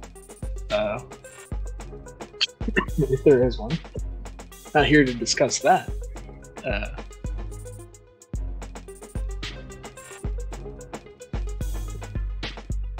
No, he was that's I told y'all the story of this friend of mine passed away, sadly, and he was former military.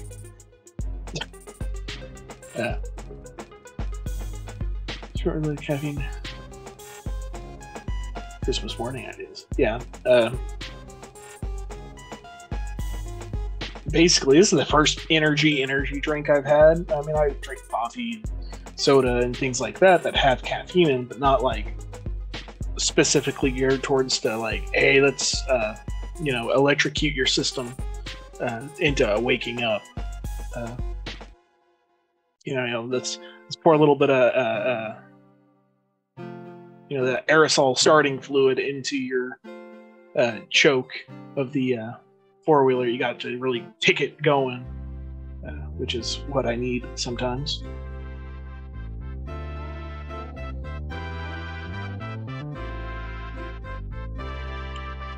Now, recently, speaking of like tabletop or like miniature games and things like that, we found a while back ago somebody had developed a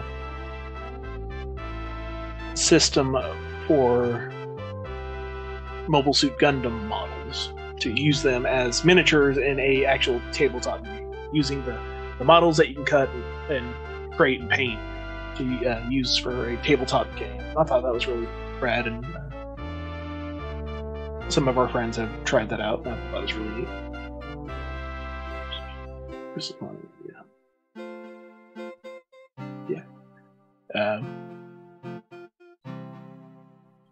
But I saw somebody else online on Reddit while browsing the Gundam subreddit, looking at people's cool artwork they do. Somebody else had found that same system and was running their own game. But their table was much, much, much larger. It was one of those miniature, miniature train tables, where it was where somebody just basically bought a 2-car garage and turned it into a model train diorama. But this time they were playing with Gundams on it with the game.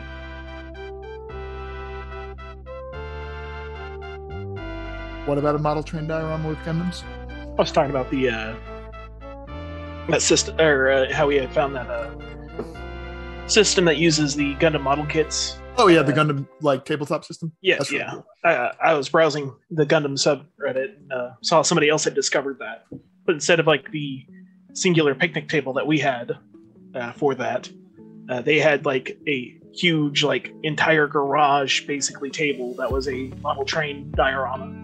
Well, that's dope. That they were using for it, which I was like, dude. I really either need to build a game table or get something that is like 60 by 48. I think at some point we just need to we need to get one of those like outdoor, like not a tent, but it's just the kind of like gazebo thing. You know, like if you were going out to play paintball and you're like, hey, let's get this thing open. Pop-ups.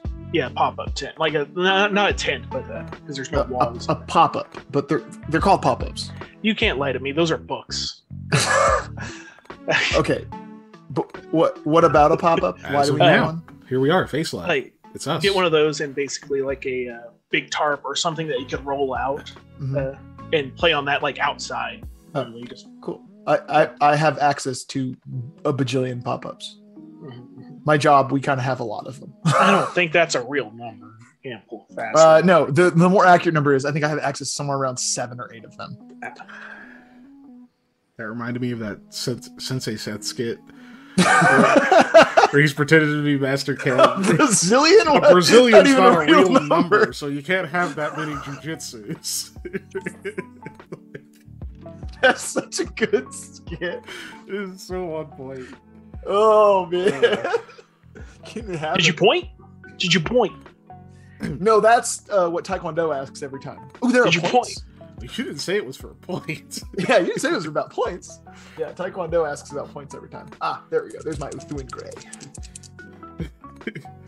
Oh, but he hit him in the face. Doesn't that hurt? Yeah, that's the whole point. You didn't say it was for a point. Yeah. Dude, it's... Oh my god, so good. That whole series, like... Since Seth did such a good job. We're also martial arts nerds. Anyway. We're just nerds in general. I mean, yeah. I don't like other sports, though. Dave likes other sports. I do. I'm a big baseball nerd. What are sports? You like hockey? Shut up. You see? Yeah. Never mind. So, here we are. We're back. I was the only one that cheered for the Red Wings that one time. We were in a like Applebee's or something like that, and they were playing. The Stanley Cup was going on. That's an actual team name.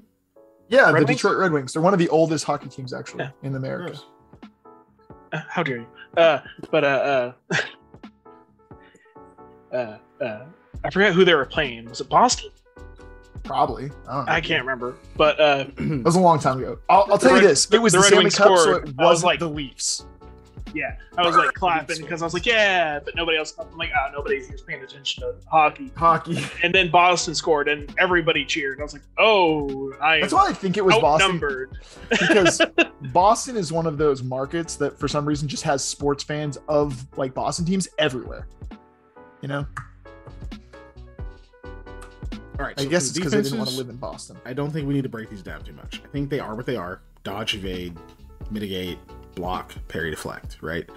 Cool. I think those skills are, all of their applications are close enough that I don't think we're going to run into that thing of like, if we make like an aim skill, then use that for both aiming a bow and aiming a mortar shot. And you're like, those should not be cross compatible. But like with dodging, dodging is dodging, at least game wise. So we can leave those. However, melee weapons, for example, is pretty at risk for that. Using a whip isn't the same as using a warhammer, right? Stabbing someone with a bayonet is not the same as using a battle axe. Like, very different types of training, right? Right. I agree. But we don't want to spread this into like just like a shitload of different categories. So I don't know, Dave, what do you think? How many classes, shall we say, of melee weapons should we divide this into? Or just give me some ideas of what you think of, like. Okay, so we could go super basic. These are all melee. So. Yeah, like one-handed, two-handed, whatever. We could also do like bladed, blunt, like the damage types, right? Mm-hmm. Or whatever. Like not exactly slashing, piercing, bludgeoning, but something similar to that, right? Mm-hmm. We could do light, heavy, we could do a freaking, what's the word I want? Like a grid of those. Light, heavy, like, you know, like where they go one side, like a spectrum, like a spectrograph. It's like light bladed weapon, heavy bladed weapons, light, you know, two-hand, whatever, you know? Yeah. Lots of different things like that. But so I think we just have a bunch of options, and we just kind of got to find what groups we like the best and group them that way. Basically, because we're not talking about actual weapon selection, just which ones are going to be skills is kind of what we're looking at. Yeah. And how we group those things together, whether it be something like simple martial exotic, whether it be something like, you know, blunt weapons, bladed weapons, and I don't know, just that. But right. Whatever, you know, whatever it be, however we decide to define it. You know. So that is actually kind of a funny way of putting it, because now I'm wondering, like, I kind of like the idea of just grouping them based on the action, right? Thrusting weapons versus slashing weapons versus bludgeoning weapons, right? Obviously, if we're thinking realistically, this doesn't translate, and that's okay, because this isn't reality. But typically speaking, we're using a slashing, like a weapon that is designed to cut. It was maybe even call them cutting weapons. There is a distinct similarity in the way that those are utilized and trained, right? There are obviously a lot of differences. You do not cut with a katana the same way that you would cut with, say, a broad-bladed leaf sword, right? They don't have the same sturdiness. They're not made of the same materials. Like there's a lot of technique differences there. But when we're talking about like in gameplay and how you can like imagine scenes playing out, it's not that big of a leap in logic to decide that a person who can use a saber can probably also use that leaf-bladed sword, right? Which is probably more of a thrusting weapon. But whatever, that's not the point. So, but I think honestly, if we start separating it just by that might put us in a pretty good position, right? Like, like do you get a lot of dissonance from imagining a character who, you know, let's say they have a lot of skill in blunt weapons, going from using a like baton to using a, I don't know, what's it called? Is it a Morning Star? Morning Star, is that the one that's got the chains, or is the ball at the end of the Flail is the one with the chain. A Morning Star should just be the stick with the spike head.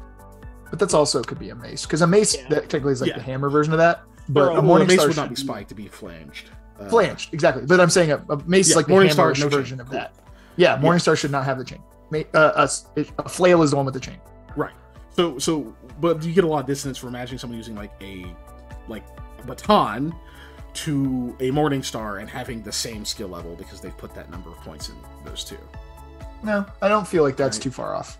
Yeah, but you're right. A mace would make more sense just because they're both, there's no spikes or anything. But either way, I feel like it's under that same effect. Like, there's not a lot of weirdness there.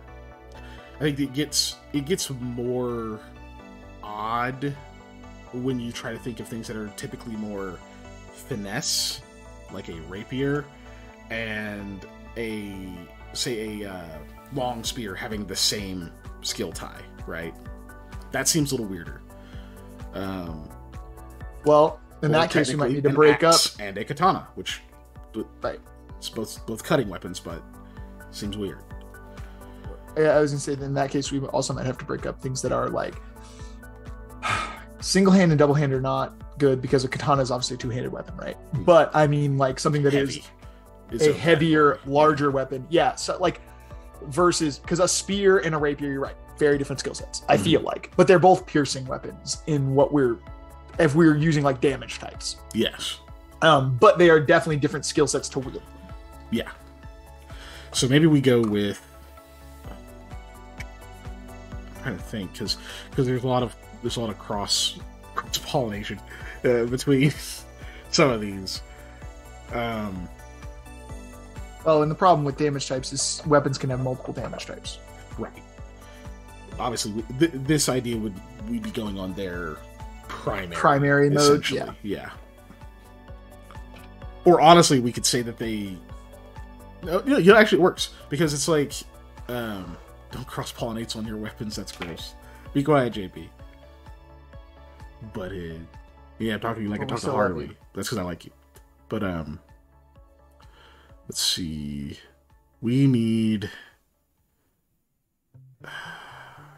Though that still works, right? Because if the method of making attack is still going to roll this skill, let's say you're using a halberd. It's got, you can kind of do anything with a halberd, but easily you can go from cutting to thrusting. And most of your skill is in cutting weapons, right? You're going to be better at cutting with the halberd than you are at thrusting with it. That's all I would do. Charismatic Canaan says, yeah, weapon definition is a hard thing to balance, and while it's a nice layer of depth, it does need to be balanced as to not need 50 different weapons with only marginally different stats. Yeah. And we're not even there yet. We're just determining, like, how to be skilled with them.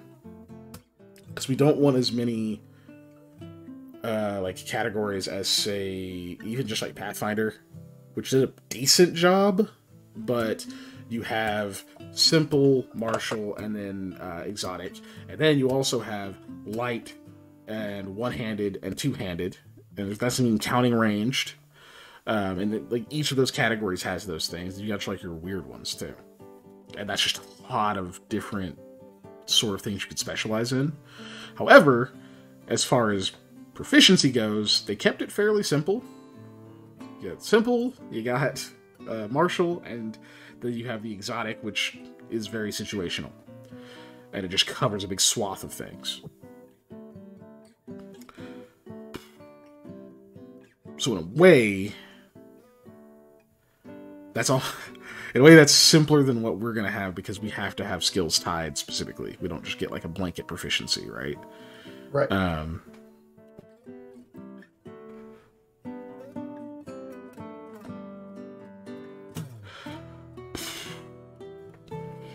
So what we could do is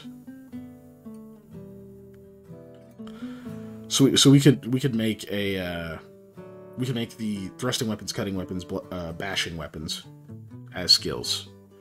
And then also have a heavy and finesse skill, right? And, you know, honestly, it wouldn't be too difficult to just have certain weapons fit into multiple categories. Right? Right. Like we could have... You just, whatever your skill is, you're using that weapon. So let's say, we'll use the halberd example, right? Let's say the primary thing the halberd does is cutting, right?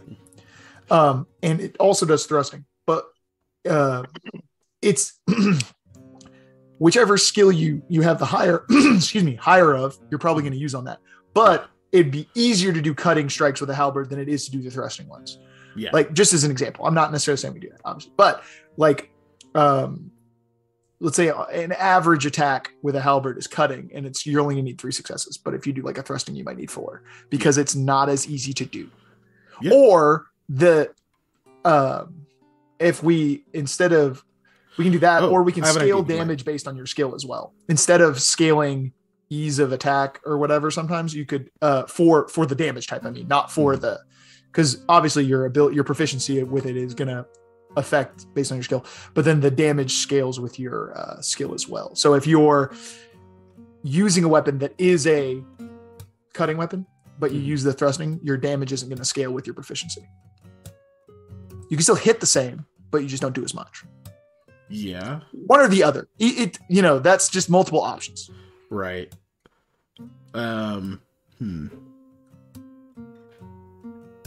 Which obviously that makes sense. Oh, here. Okay. What if? Okay, yeah. So what if weapons just have a primary and then secondary skill set? So we'll keep using halberd as the example. Its primary is heavy, right? Mm-hmm. So you get you get to use your maximum skill with it if you're using heavy weapon skill. And its secondaries are slashing and piercing. And if you're using the secondaries, it's got like we could even say just has a different stat block, or just say it's like your skill minus, or it's like that skill -1. Right. Right, and just keep it kind of simple like that, because we don't know how the damage and stuff works yet, but as far as like how the skill translates, so you're better off being skilled with heavy weapons for something that's big and bulky like a halberd, but you could still use it if you're good with thrusting weapons or just cutting weapons in general, because you still have the principles down. And if you're really good at those things, then you might even be better off using it that like with those skills from your own skill set than trying to use it like a heavy weapon. Yeah. And that would keep it, that's probably really breakable, but it does keep it simple, and it's something to work with for now. Yeah, I like that as at least a starting point. Obviously, we're going to have to go through some testing and iteration, but I think as a just easy place to like kick off from. Okay. So we'll say cutting weapons, thrusting weapons, bashing weapons, finesse weapons, and heavy weapons. Cool. That's for melee.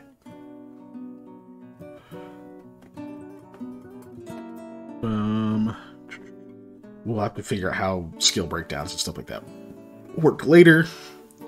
Let's see, and then unarmed.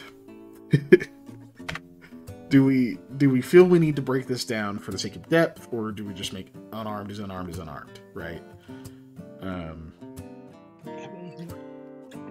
You of course have people that are going to think of unarmed as like, well, yeah, I'm boxing, or well, I'm kickboxing, or I'm doing Muay Thai. Yeah. When they think of unarmed fighting, everybody might go to a different place. Yeah, but those are all something you could do with an unarmed skill, let's say. It's how you describe it. Those things, those specific actions, whether it be a kick or a punch, are mechanically going to be the same. It's all in how you flavor it. Yeah. Mm-hmm. But it's, I would argue the point of like, people saying, well, I would be able to, say they swing at me with a sword, it would be easier to like parry, like, deflect their wrist or something like that if I'm close up without a weapon between us or something. Right, but that's going to be based off of your defensive abilities, not your offensive ability. So your defensive ability, unarmed or not unarmed, parry you could do, let's say, with either. But we're focusing solely on what your offensive ability here is. Which a average bear brings up a good point of where do brass knuckles go? Because like unarmed weapons or fist weapons, if you will. So brass knuckles, studded gloves. I would count that as an unarmed weapon that is a damage modifier. Essentially, it would do more damage than your normal fist. Yeah, I would say so. Average bear. Because finesse, because the finesse thing would get into this weird thing of like, okay, so you took this skill because you wanted to use like a dueling sword, but you inadvertently became very good at brass knuckles. Like, those are not. I would put it in unarmed firmly. Because they just happen to be unarmed weapons instead of bare-handed. Yeah. Yeah, this definition of unarmed is not a literal one in fighting without weapons. It is fighting with hand-based weapons, like Cestus gauntlets or whatever. Yeah. So yeah, I'd put brass knuckles definitely under the unarmed weapons. I guess as far as breaking it down would be like, do we want to separate it into skills such as like brawling and grappling and that kind of thing, right? And have those do something different? I think maybe having grappling be a separate thing, just because grappling is so different than striking, but just basically break it up into grappling and striking. That could work. Maybe there could be a schools or something like that, like type of training, because you could be like, well, how does your unarmed work basically is okay. For a second there I thought I'd muted myself still. No, we can hear you. I'm listening. Yep. They look at it like, well, I'm a boxer, I really want to be good at hitting stuff, not so much grappling stuff. Right, but that's why I said striking v grappling. Yeah. So you just have striking and grappling. But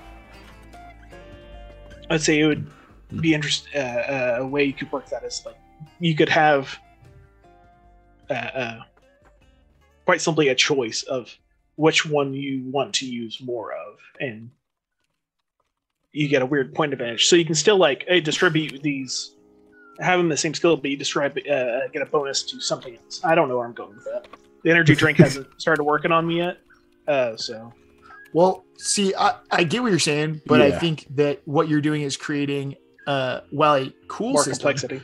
More complexity than we need. Well, I agree with what you're saying. Like, if you wanted to have a boxing style, a Muay Thai style, a whatever, that's really cool. It's just basically adding way too much to what we're trying to do, because we're trying to have unarmed be its own style, essentially, because finesse, heavy, unarmed, right? And so we're trying to keep as few combat styles as possible.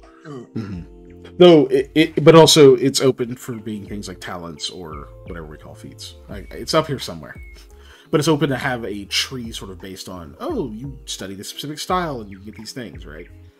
But as far as like, you have to put, in fact, having to put points in the exact martial arts style that you take plus your unarmed skill is like a thing that happens in, I think it's in the most recent edition of Exalted. Giselle might remember. Probably not, but we were going over that, and I remember there was like a thing where you, in order to like train in certain martial arts, because you have dots of skills, so like that's like how you put each rank into them, and you have an unarmed rank, or you have a martial arts skill, right? But there's also all these different styles of martial arts that have their own block of skill ranks you can take. And you have to basically you have to have enough dots in martial arts to then start putting those same ranks into the other skills, but they all take extra points, and it's like a really heavy investment. So we would avoid something like that by making it talents or feats to be like, I'm a boxer or a kickboxer or a taekwondo artist or whatever. You can just specialize in that through other means. Yeah, you want to put your points in taekwondo. Get it? It's points. Taekwondo wants your points. Is what they want. I think separating the grappling and striking makes sense, and then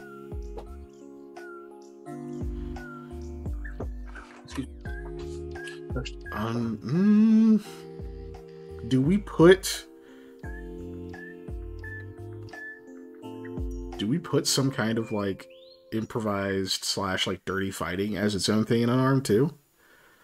Is that where we make our skill for how effective you are with nonsense? Dirty fighting could mean multiple things, like wrist derringer or knife boot. Like, it's not necessarily unarmed, to unarmed, though, right? In this case, because you're that, right. Again, but I feel like that stuff has its place already. Yeah, Whereas but I was just saying, be we like could also, kicking dirt this in could be a people's feat eyes instead and of a skill. pulling people's shirts over their heads and that kind of thing, right? Yeah.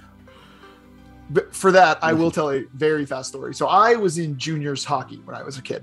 I was probably 8 or 9. The very first practice that our coach taught us was how to fight in hockey. I've heard straight up. I was like 8 years old. He's like, all right, so this is what happens. If you get in a fight, throw your gloves off, you grab the back of their sweater, you pull it over their head, and you punch them repeatedly. And whatever you do, don't fall. And I was like, got it. Thanks. I'm 8 years old. Of 9. I don't remember how old I was, but it was just like, cool. Former NHLer. Like, my coach was in the NHL, so he knew what he was talking about. This is how you fight people. But I was just like, yeah, you just taught a bunch of 9-year-olds how to viciously punch each other on ice. But yeah, that's a useful skill. I think that's what it goes to. But to be honest though, like I feel like the more I think about it, the more it just seems like we just leave it.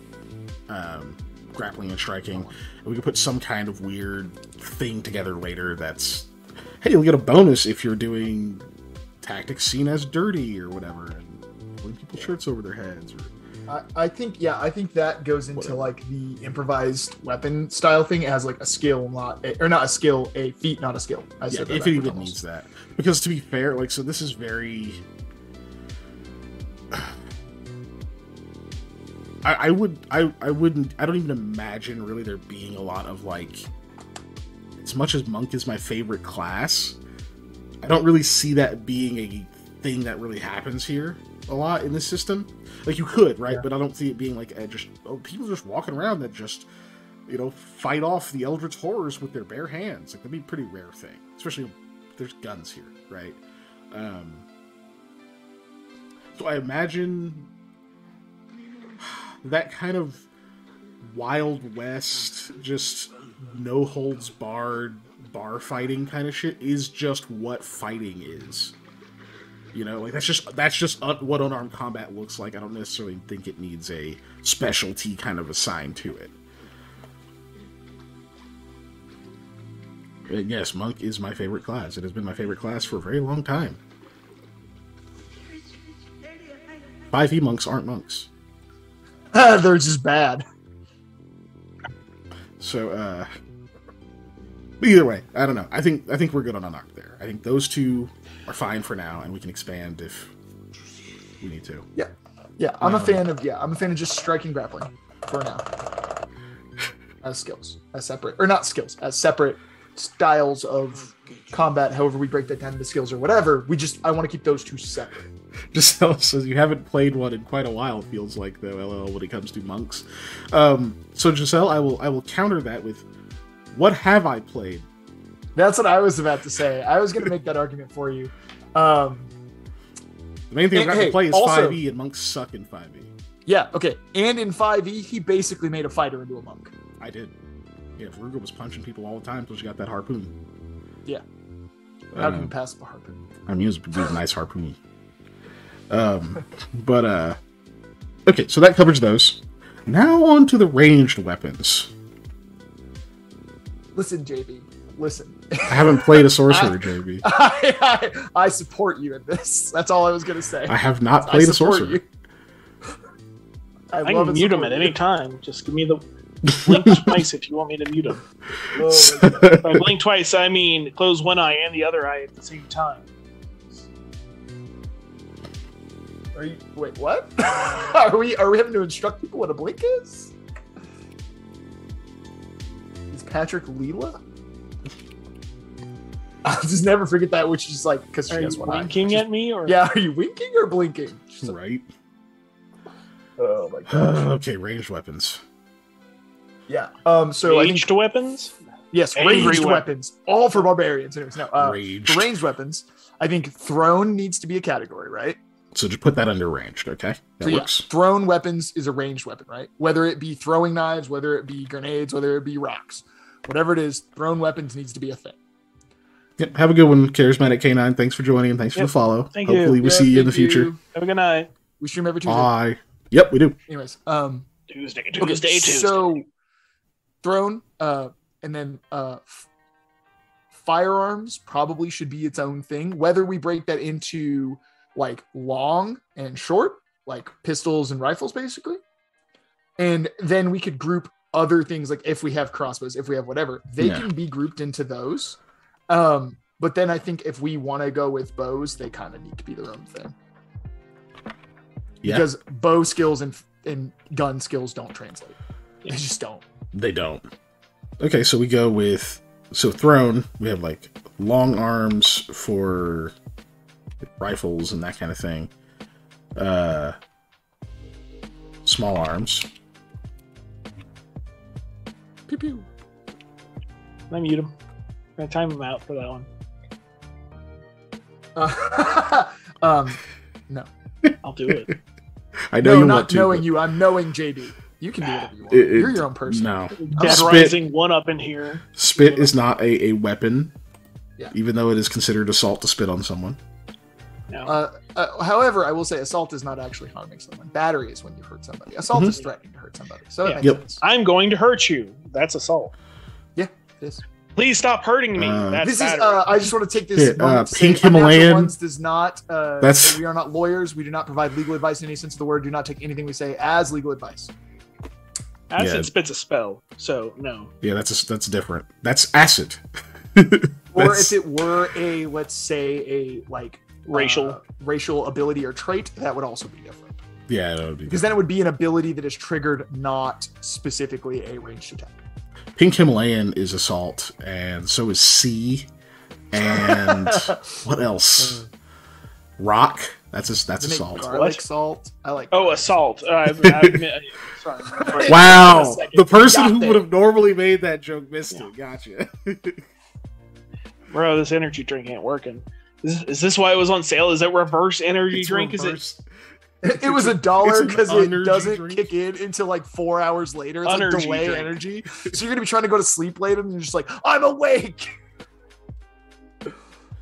JB, if you drink acid to spit at someone, you have other problems of like a huge difficulty. I don't know if people will make it to spit at them. Drink acid. You should not imbibe acid out of spite. Okay, are you sure you want to do that? Yeah, right. That is okay. Drink. Just what did freaking Doofus Man? He drank. He ate foaming powder and then drank Alchemist's fire, and I just should have killed him. I remember you telling me that story. I remember you telling me that story. It's one of my few regrets as a DM is that I made it. I made it a different thing, and I didn't just make him blow up. Anyway, so we have. Oh gosh, scroll back up. I don't know. We have to take the title pun away from him. He missed the pun. Anyways. How did I do this? What the fuck? Why is it different? Anyways, no, it does not. But anyways, so we have like rifles-sized firearms. We have pistol-sized firearms. So long, short, whatever. Thrown, long arms, small arms. Sure. I don't necessarily just say bows, but like. I had a term for non-firearms. What about things. Archaic. Primitive? Okay, yeah, there you go. We're on the same wavelength, man. All right, archaic sounds better than primitive. I like that better. But that could cover things like bows, like atlatls, whatever, right? Yeah. And then thrown is going to be like spears, throwing axes, throwing knives, rocks, whatever. Yeah. Chairs. Rocks. Yeah, rocks definitely improvised. But yeah, still works. Did it anyway. Now all of JB's messages are gone, Panda. Yeah. That was 56 messages. That was a lot. Jesus. Also, why did you do it for 600 seconds again? I just clicked timeout and it did it on. It defaults to 10 minutes. Yeah. Jesus, I'm gonna have to figure out how to change that in the settings.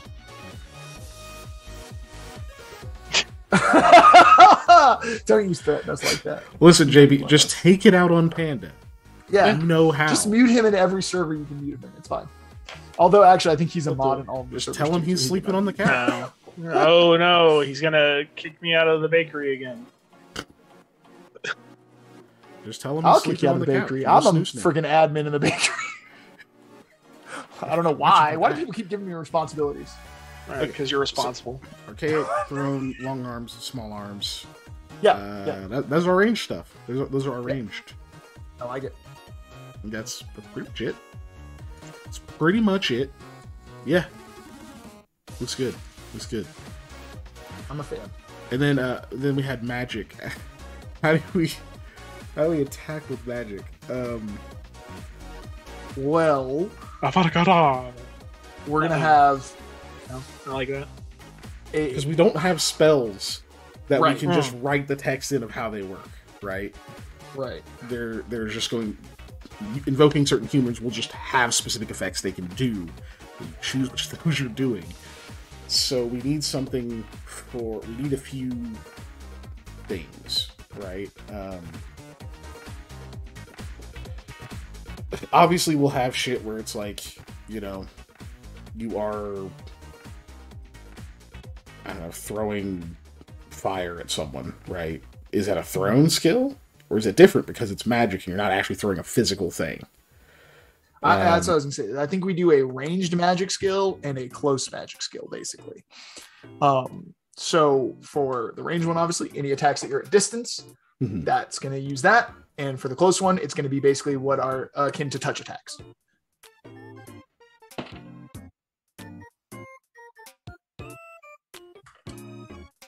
But that's my thought on it, I guess. Yeah.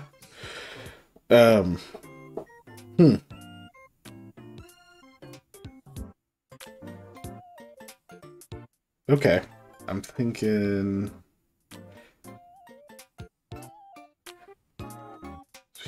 Yeah. I'm trying to think like practically how that kind of works out. Yeah, it is a bit difficult to parse. Just like, what are the aspects of it, right? Okay, yeah, I think maybe we need to think about this a bit differently. Part of this is coming from not having a completely fleshed out magic system, but it is a bit. God, I hope I'm not just deafeningly loud, because it looks like I am on my thingamajig over here.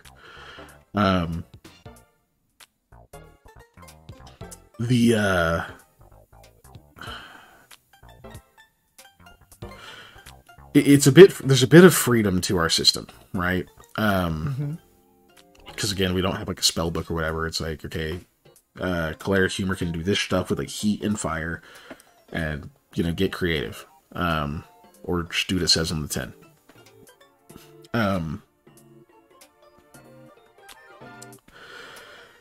So I feel like maybe our magic skills should have to do more with. Fuck, how do I put this?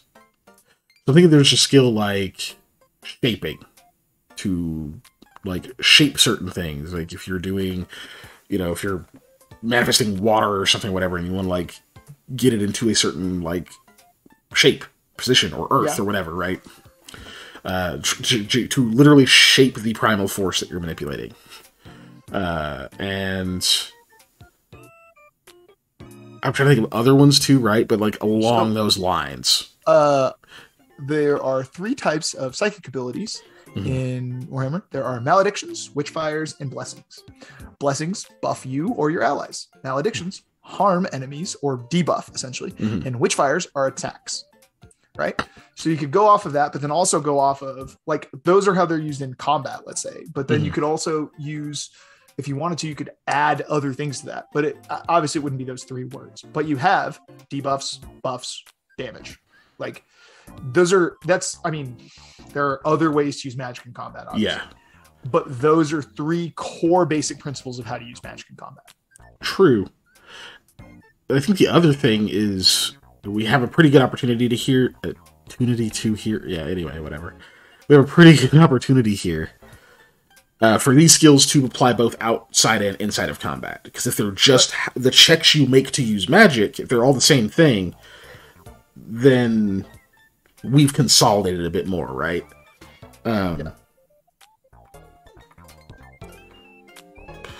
Because we wanted like stuff like supernal forces and primal forces to be more knowledge and lore, right?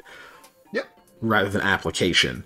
So even like non-magical or mystical characters or whatever could have those skills and be very knowledgeable even if they can't actually manipulate humors and evoke.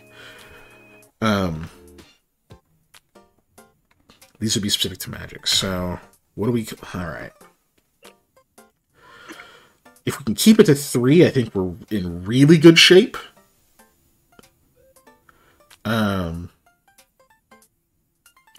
I feel like shaping is good because it can cover a lot of things, right? Especially like outside of combat, obviously. Oh, I want to like turn it into this thing, whatever, right? Cool, yeah, make me a mind plus shaping check. I'm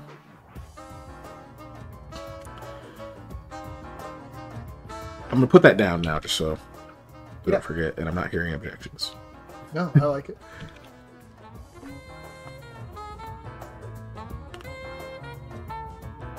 Objections from me. And then I'm trying to think like the most basic, send this from here to there, right? Alright, good night, Giselle. See you tomorrow. Well, if we want to look at it in this sense, this breaks it down almost like schools. Kinda, yeah. Systems. We just don't want that many schools. Right. Right. That's what I was going to say. Let's look at what our schools are, and let's see what's useful. So what does transmutation do? Transmutation is like shaping, right?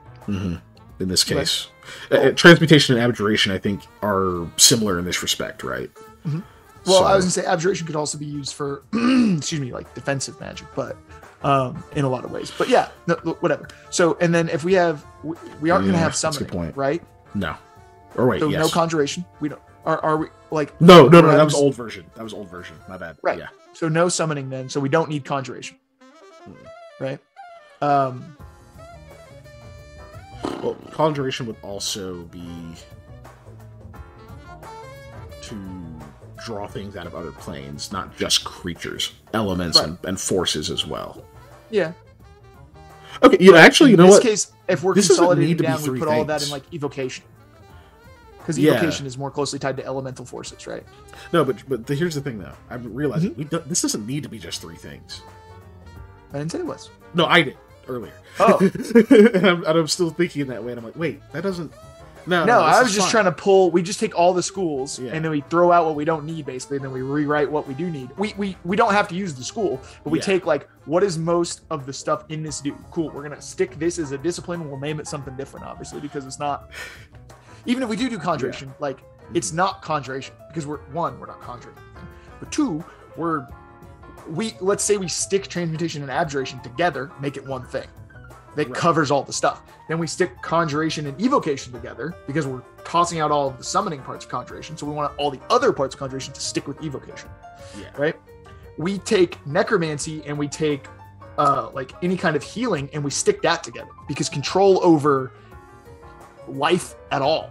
Right. It's not just death, whatever. It's just control over the body itself. So I'm looking at the list of schools now. Yeah, ironically, I'm looking at your... Well, ironically, necromancy might be the one we really just don't need. Right. Which is kind of funny, given that there's, like, undead and stuff, but, like, it's different... I think that's a different thing. It's a very different thing, yeah. It's not doing it. Magic powering over death or anything like that. It's very different. So we don't need necromancy. Also, stuff is happening in Discord that I'm not seeing. I'll come back to that. I started at the bottom for some reason. But anyway, necromancy's out. Abjuration, protective spells. The interpretation is what's difficult. So, because abjuration is protection, canceling, interference with magic, that kind of stuff. But we don't have spells. So... But we don't. It's less about what the... Yeah. I'm just let me talk through it for a second. It's go for it. So what we're putting forth here is less about what the effect of the spell would do, which is how spells are categorized in the schools in something like Dungeons and Dragons, is about what they're meant to do. Whereas our stuff is going to be categorized based on what you're doing with this energy. Like what you physically need to do in order to accomplish something. So we don't need a skill for using it to protect people because that doesn't matter. What are you doing to protect them? Are you making a wall of earth? Because that's the actual skill involved. Right. Okay, sorry. I just needed to like get that out of my head. So. Yep. So in our case, abjuration is kind of out, right? We don't. Right. There's not a. You don't do this to like. Oh, I protect people. It's like, well, what did you do to protect them? Alteration, which is now transmutation, the ability to change matter, alter the property of targets. I feel like that's probably as close as we're gonna get to things that are more meant to manipulate primal forces like in the body and that kind of thing, or like humors and primal forces in the body. Yeah. So, but let's not call that transmutation. What do we call that, right?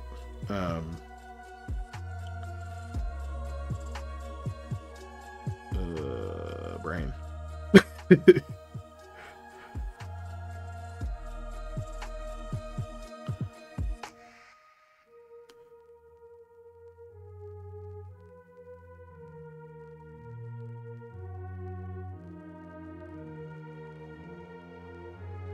Jesus Christ. That's a tough one. Yeah, I don't know the answer to that Because either. they're not transmuting. Because plus that also evokes like chemicals, stuff like that, and that's not really what this is. Yeah. Not at all. Just trying to think of a good word for it. For now, I'm just going to put down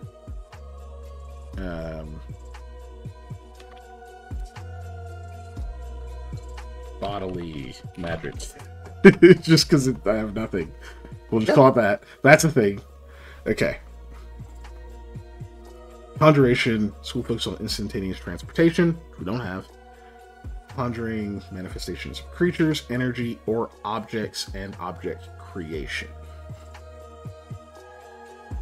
That, I think, is actually more in line. Like, I think it'd be good to be able to use humors and stuff to pull forth energies from some of the other planes and that kind of thing if needed. Which we could call... I would say we call it, like, calling, honestly. But that... Yeah. Excuse me. But that makes it sound more like summoning. It does. We could call that manifest, maybe. I think that's as good as placeholder name as we're going to get right now. Yeah, and I'll put in parentheses conjuration, so we...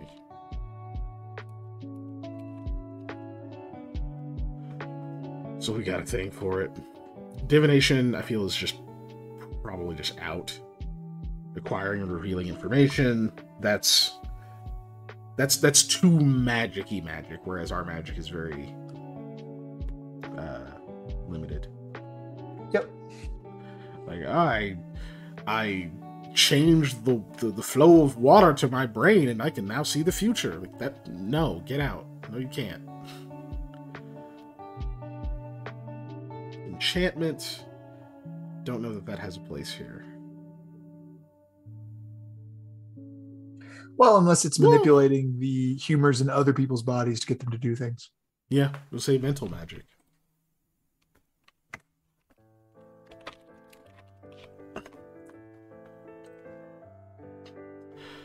Invocation or evocation.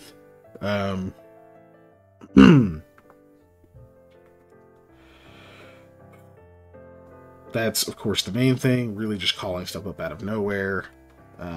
Also the Blasty School. Really, I think this is whatever this skill is what we need to... It's probably going to be the primary thing of, like, how do you get your spell effect to your target, right? Yes. Or, yeah. So maybe we call it something like... You know what? We call it casting. That's what we can fucking call it. I mean, yeah. That's what it is, right? Yeah, exactly. Illusion, I also don't feel like has much of a place here, right? Right.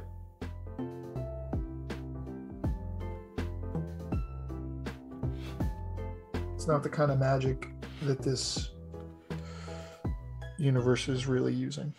Yeah. Okay. So these are all the things you can do with energy or humors, is kind of what it is. So we have shaping, we have body magic, we have manifestation. You can use, God. So you can shape the energy. You can...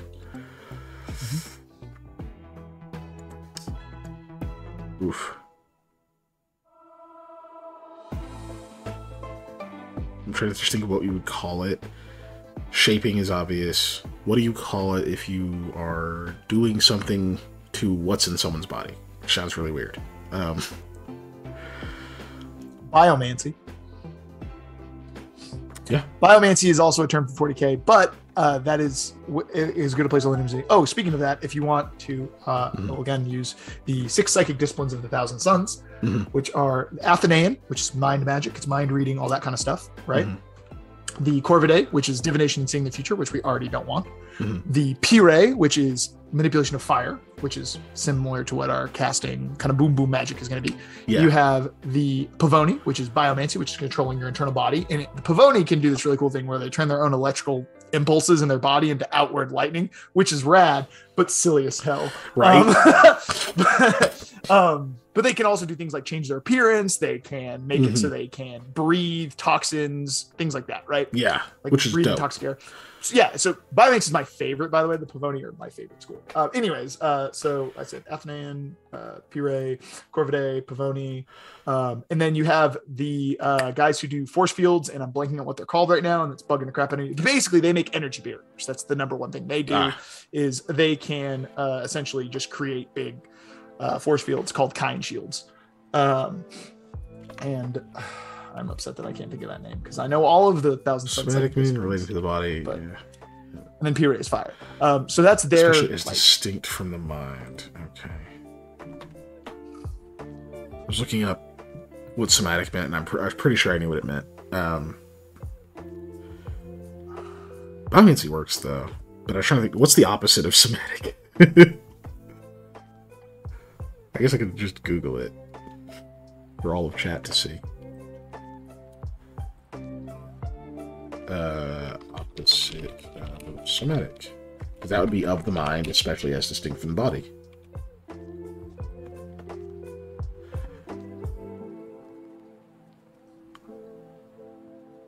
Raptora. That's what the Ah. shields and stuff are. Anyways, they do essentially like force stuff, right? Yeah. So yeah, that is they also do telekinesis. Like they can throw shit with their mind, right? So it's force and telekinesis basically is what the Raptora do. So those are like their 5 main disciplines back then, and they all kind of relate to that thing. We already decided we don't want to use some of those, but if we do, like, so if we're building barriers, defenses, whatever, if we're doing that kind of thing, are we putting that in to are we putting that into the manifest? Because we're building barriers, we're doing stuff like that, right? So that's like manifest. We're throwing fire, we're throwing lightning, we're doing whatever. That's casting. Yeah. Right. Okay. I would also be cool with some of these having multiple also, right? Sure. But I'm Like- just trying to get a good handle on where we're going with all these. And then, like, obviously you control your own body's biomancy, but being able to manipulate the minds of others, whether that be making them see things that aren't there, which covers illusion, right? Because you're literally manipulating their brain chemistry Yeah. or whatever. That's mental magic. Yes. Even if it, Call- and that's also how you're going to be able to project your thoughts into somebody else's brain or things like that, even if it's very limited because we're not trying to be super heavy magic. But so that's all in the mental magic. And then shaping is just being able to control the like environment around you, like doing like physical shape. entangling thorns, building like earth bending almost. Would be one Kinesis thing I would in do. a way, right? Yeah. So any kind of kinesis, whether it be like being able to control fire, earth, whatever, right? So yeah, that's shaping. Yeah. Which, I think I like pretty much those covered 5. them. I think I think those those 5 are 5 good. are solid. because they all basically describe what do you do with this energy, right? Yeah, I think those 5 are solid. I like them. So, I guess it's just down to what do we call them? Mental magic. Shaping, biomancy, manifest, or manifestation.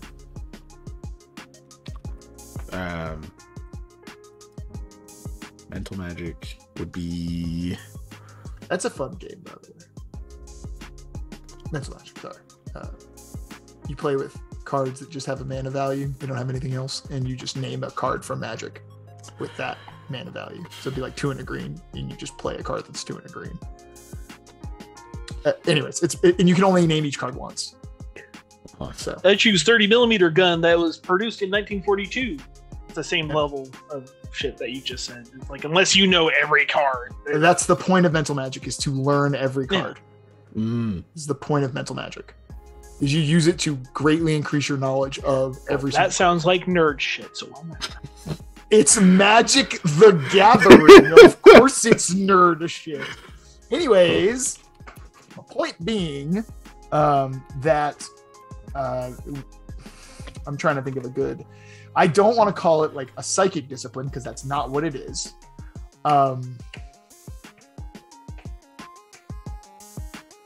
It's almost like offensive biomancy, but that's also not what it is because it's specifically focusing on your brain, not because it's also not just other people's brains, right? It can be your brain. It can be your own, yeah. Whereas biomancy is specifically physicality. Like you could touch somebody and make them sick, and that's biomancy, right? Like night, Ellie. Good night. So that's tough to parse in that sense. It's frustrating. What you call that? Like psyche? No, that's not right. Yeah, I don't know either. What's just a cool word?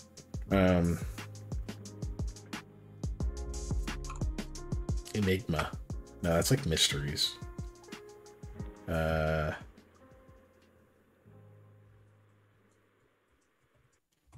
Maybe just go with psychomancy. Psychomancy sounds cool. I was gonna say, I was looking up thing. We could also do like cognitive magic if you wanted. Could do. Yeah, I kind of want to avoid calling it magic, right? Sure, cognitive just for the skill, whatever. Right? Cognitive, cerebral, whatever. That's having to do with your brain. I'm just looking at things that have to do with your brain, right? Yeah, that's what I was. But I like psychomancy. That sounds cool. And it's one word. Yep. Which is nice. Cool. We got a little bit longer here, so we'll say shaping. We'll call it manipulation of form. Biomancy, manipulation of body or bodily energy / humors. Manifestation, calling of energy and force. Energies and forces. Elsewhere. No, not just elsewhere.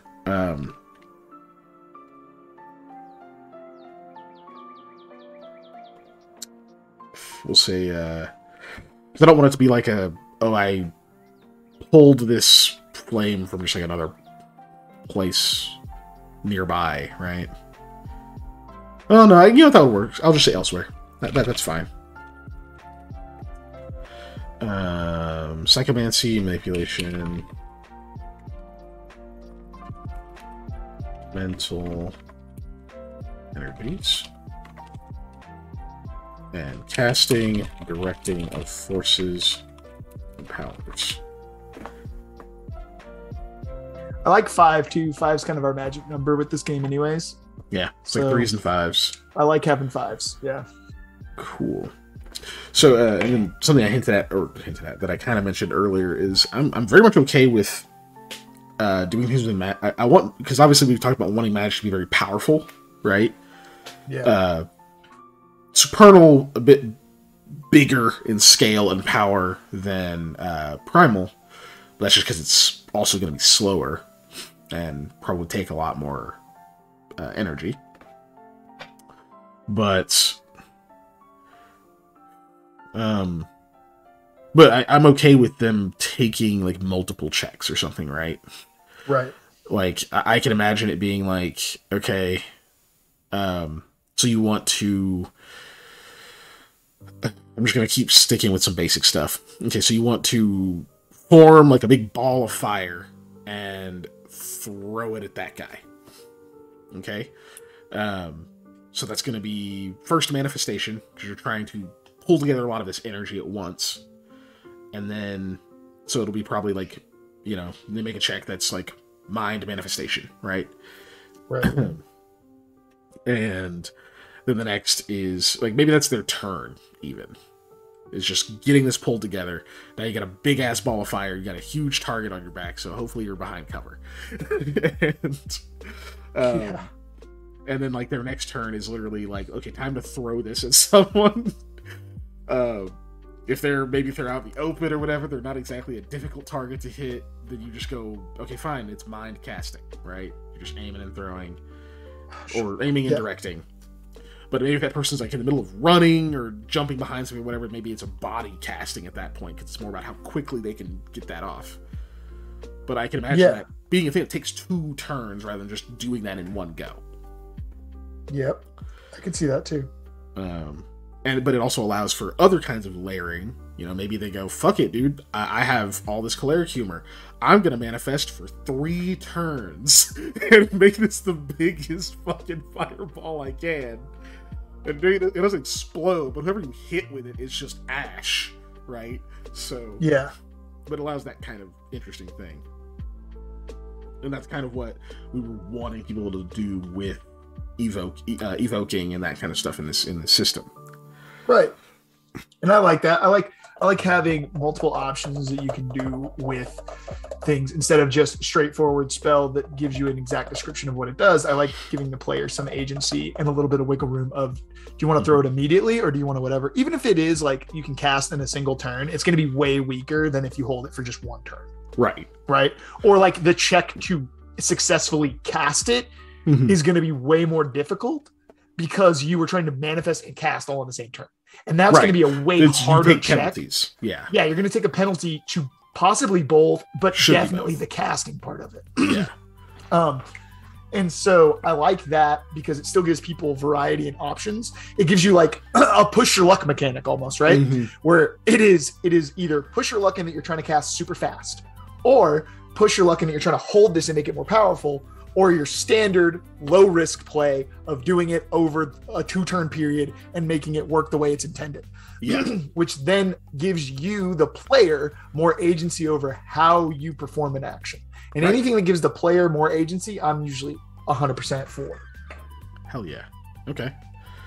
I think that worked out pretty well. Oh, and then also a different idea. I said we don't have spells.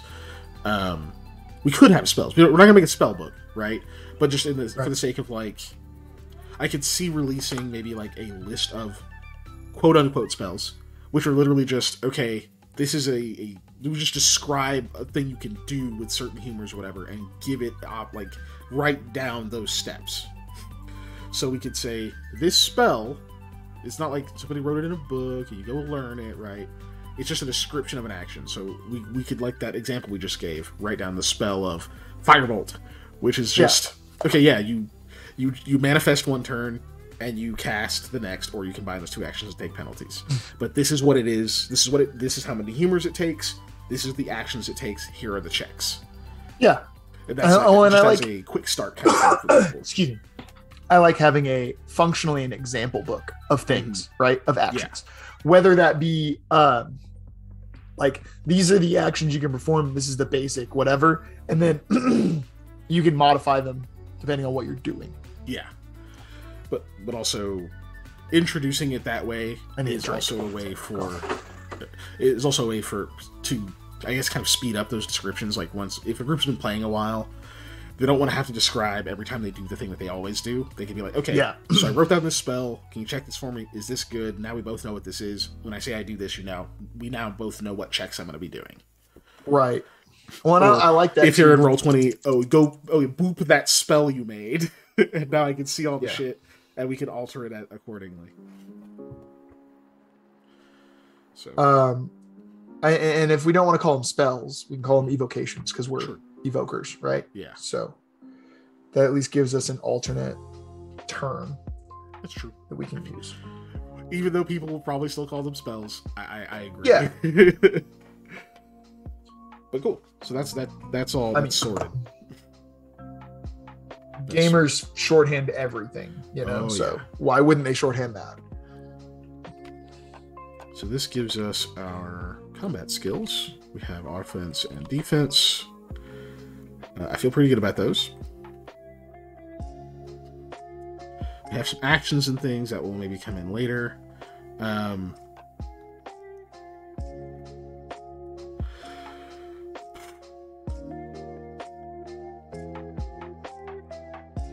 So, here's another minor question here. Obviously, pretty much every melee weapon, unarmed, probably even all the ranged, and almost all of the defense are body skills. If we're looking at those comparisons. Magic skills. That one's a little bit iffy, actually. Are those mind skills or are those soul skills? I think it depends on which kind of magic you're using. Or which, like, aspect of it, right? I feel like literally all of them could be either. Well, I think that's just basically, are you evoking or are you using Spurnal? Exactly, right? So I feel like it's based off of whichever magic Type you're version you're using. Or what you decide you want to draw. Like, I guess you could be an evoker who's also a sculptor, and you're like, no, I want to use my craft, like my soulness for my shaping, and your narrator could be like, that's fine. Yeah, but as a baseline, yeah, it's just like whichever one you're using is the general rule.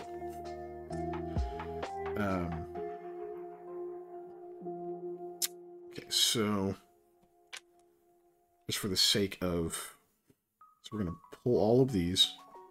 Yeah, I think just all of them straight up.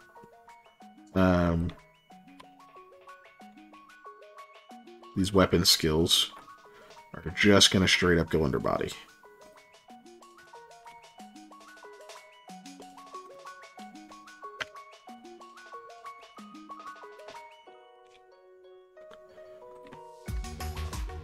Oh, that's not what I meant to do. It is, what's the, there, no, not worth it.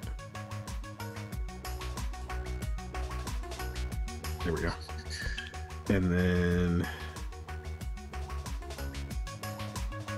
so those have a place now. Defense, all of these except mitigation.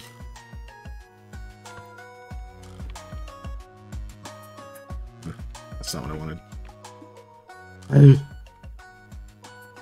Gosh darn it. Okay, I'm just gonna grab all of them at once anyway. All of these are also body skills.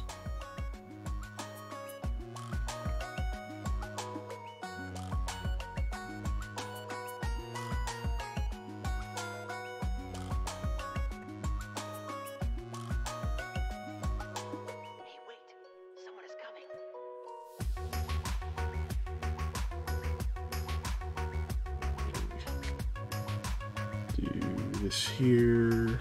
Oop. Gross. Why did it do that?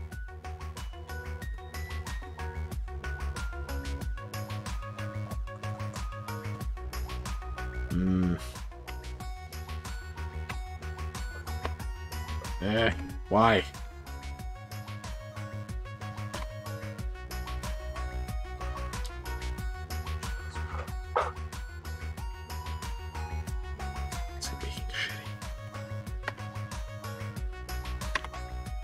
Man, fuck. Hold on.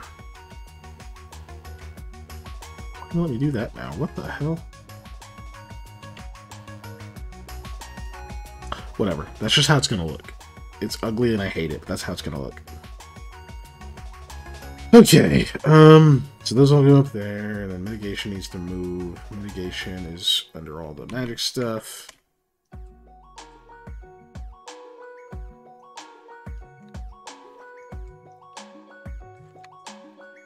And I'm cool with just having magic be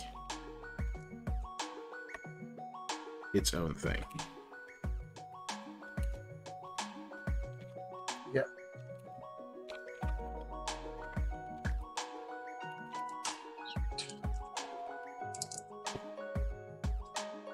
Actually, that's funny. Mitigation kind of works as a school. Right. Since we decided to categorize it that way.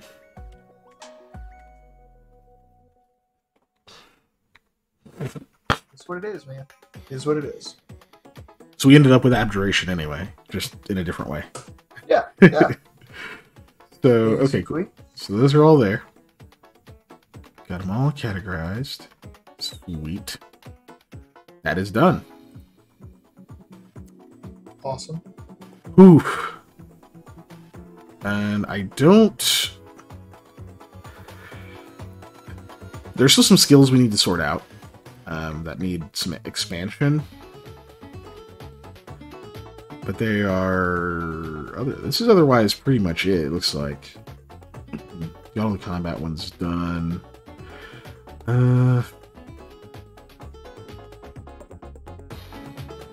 Yeah, our lore knowledge thing is going to be kind of weird. I think I had an idea for that before, and of course I didn't remember. Right. As it always goes. Mm-hmm. If you don't write it down, it's gone forever. And we're both terrible at writing shit down.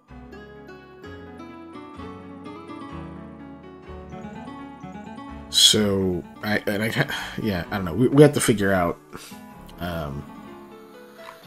how those things are going to work first. So, I have another idea, but it doesn't matter right now. Fair enough. Cool. So that's those. What was next? I don't know. The talking points thing. Let me go find it. Wherever it is. Is there BD in this? I don't think so.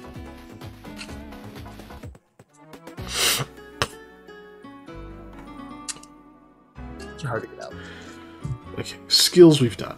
Let me go copy those into our actual little sheet thing. Because reasons.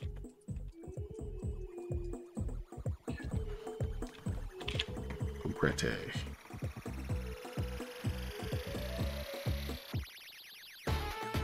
Okay.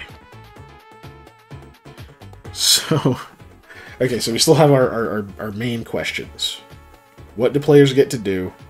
What makes playing in Shard different from playing in other RPGs like D&D Shadowrun or something like Werewolf? Still need to answer those questions.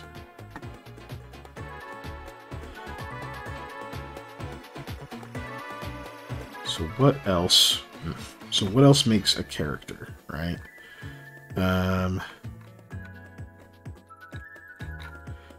Core attributes we have body, mind, soul. Mind, body, soul, Right. however we're going to put it. We know how to generate those, and they'll have a heritage. They'll have a class, which each have 3 subclasses, each leaning into one of the core attributes. Yep. And they will have skills, which are going to be a huge thing. So the next thing I have on talking points is, so I have boons and talents. These really just placeholders for what are our other unique selections about our characters. Right. I didn't pick those specific words for any particular reason other than that they sound like things that you get to pick and make a unique character. Yeah. So, I mean, and I feel like they accurately describe what we're going for, I guess, but so, I guess our next question is like, what kind of other things do we want our characters to have? What else makes them different from one another? Because at this point, we're looking at, they already have a class, they have a heritage, they have skills, right? right. Maybe we're looking at I don't know, some kind of cool gunman, you know, and but what makes him different from the next cool gunman? What are his boons and talents? Is he boon? Does he just shoot things before they even hit the draw distance? And you find them later? Kill his own wife. Spoilers. I killed Wow. my wife. Spoilers for a game that's been out for You know. many Yeah. years. I don't want to know how long it's been out. I already feel old. I'm not looking it up, man. Look, I know this. I played it on 360, so that just tells you that date better. Yeah. So So like boons, talents. I feel like talents probably sounds more like, well, shit. We don't have to necessarily make them. These are our feats, right? Like they can have a. We can be a bit specific on what they are meant to do. New talents are specifically different actions you can take, or specific things you can actively do, and boons can be passive and constant or whatever, right? Right. Totally. I'm down for that. Because that's, I mean, that's how I think of a boon generally anyways, right? Is it is a thing granted to you. Yeah. And it is a constant, like, blessing, essentially. Or, well, boons are not always blessing, but they're supposed to be. Boons they're supposed to be positive. They're supposed to be good for you. And then, like, a talent is generally, like, a thing you do, right? Yeah. Kind of. Yeah. Cool. So we're not necessarily going to come up with an entire list of these right now, especially because there's 4 minutes till midnight. 4 or 5 minutes left. I'm also fading quick. I've been up since like 5 this morning. But that's something. That's your fault. So yeah, I've been up since 6:15. My alarm went off at 6, but I snoozed it. But yeah, we're not going to. Water is wet. Dave. Oh, did I snooze my alarm? You snooze your alarm. Yeah. I snooze my alarms unconsciously. Like, come on. Who doesn't? No. But yeah, so no, I think we put that as our goal for next time, is we work on establishing what we're going to use as our boon talent system or whatever. Right? Or at least go into looking at that. I think that should be our goal for our next session. Oh, why are you molded? Hey, now. See. Where'd my paint go?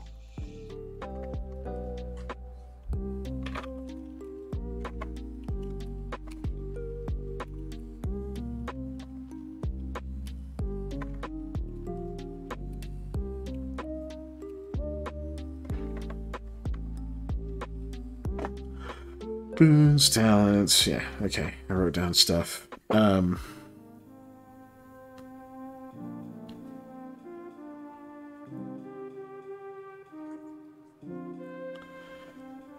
Cool. Yeah.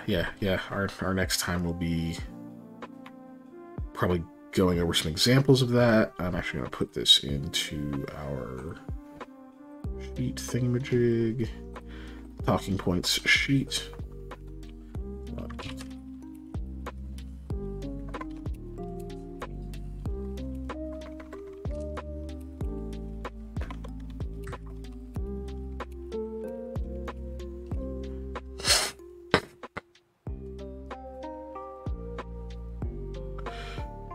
Something I think I really want to do next time is talk through a part of a scene, right? Maybe just, you know, like we'll go with like a combat of some kind, just because that's really granular, so it's easy to like kind of break down each segment and see what we're missing. Yeah. But also, so we both kind of see what each other's thinking on how we see that actually occurring, like series of actions, like I described earlier, how it's like, okay, an attack is rolled, if it's on target, this person picks their defense, we resolve damage, and then what happens, right? Like we just kind of go through that.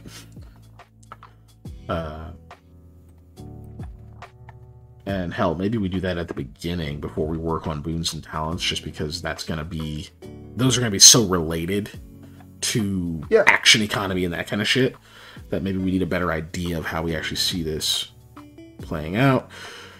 But yeah, just putting that in notes for next time. Yep. Cool. That's done. So, shut up, phone. I know. I'm looking at the fucking clock. Anyway. Who are we gonna raid? We can do Frank Lepore. He has 57 viewers. He's got more than Blue. Blue's got 46. Blew away. But Frank's new. Frank what? Frank Lepore. So Lepore. He do Magic Gathering. I like Frank Lepore. He used to do a podcast with Ollie on Trouser, but I haven't listened. I don't know if they still do. They stopped for a long time, and then I don't know if they picked back up.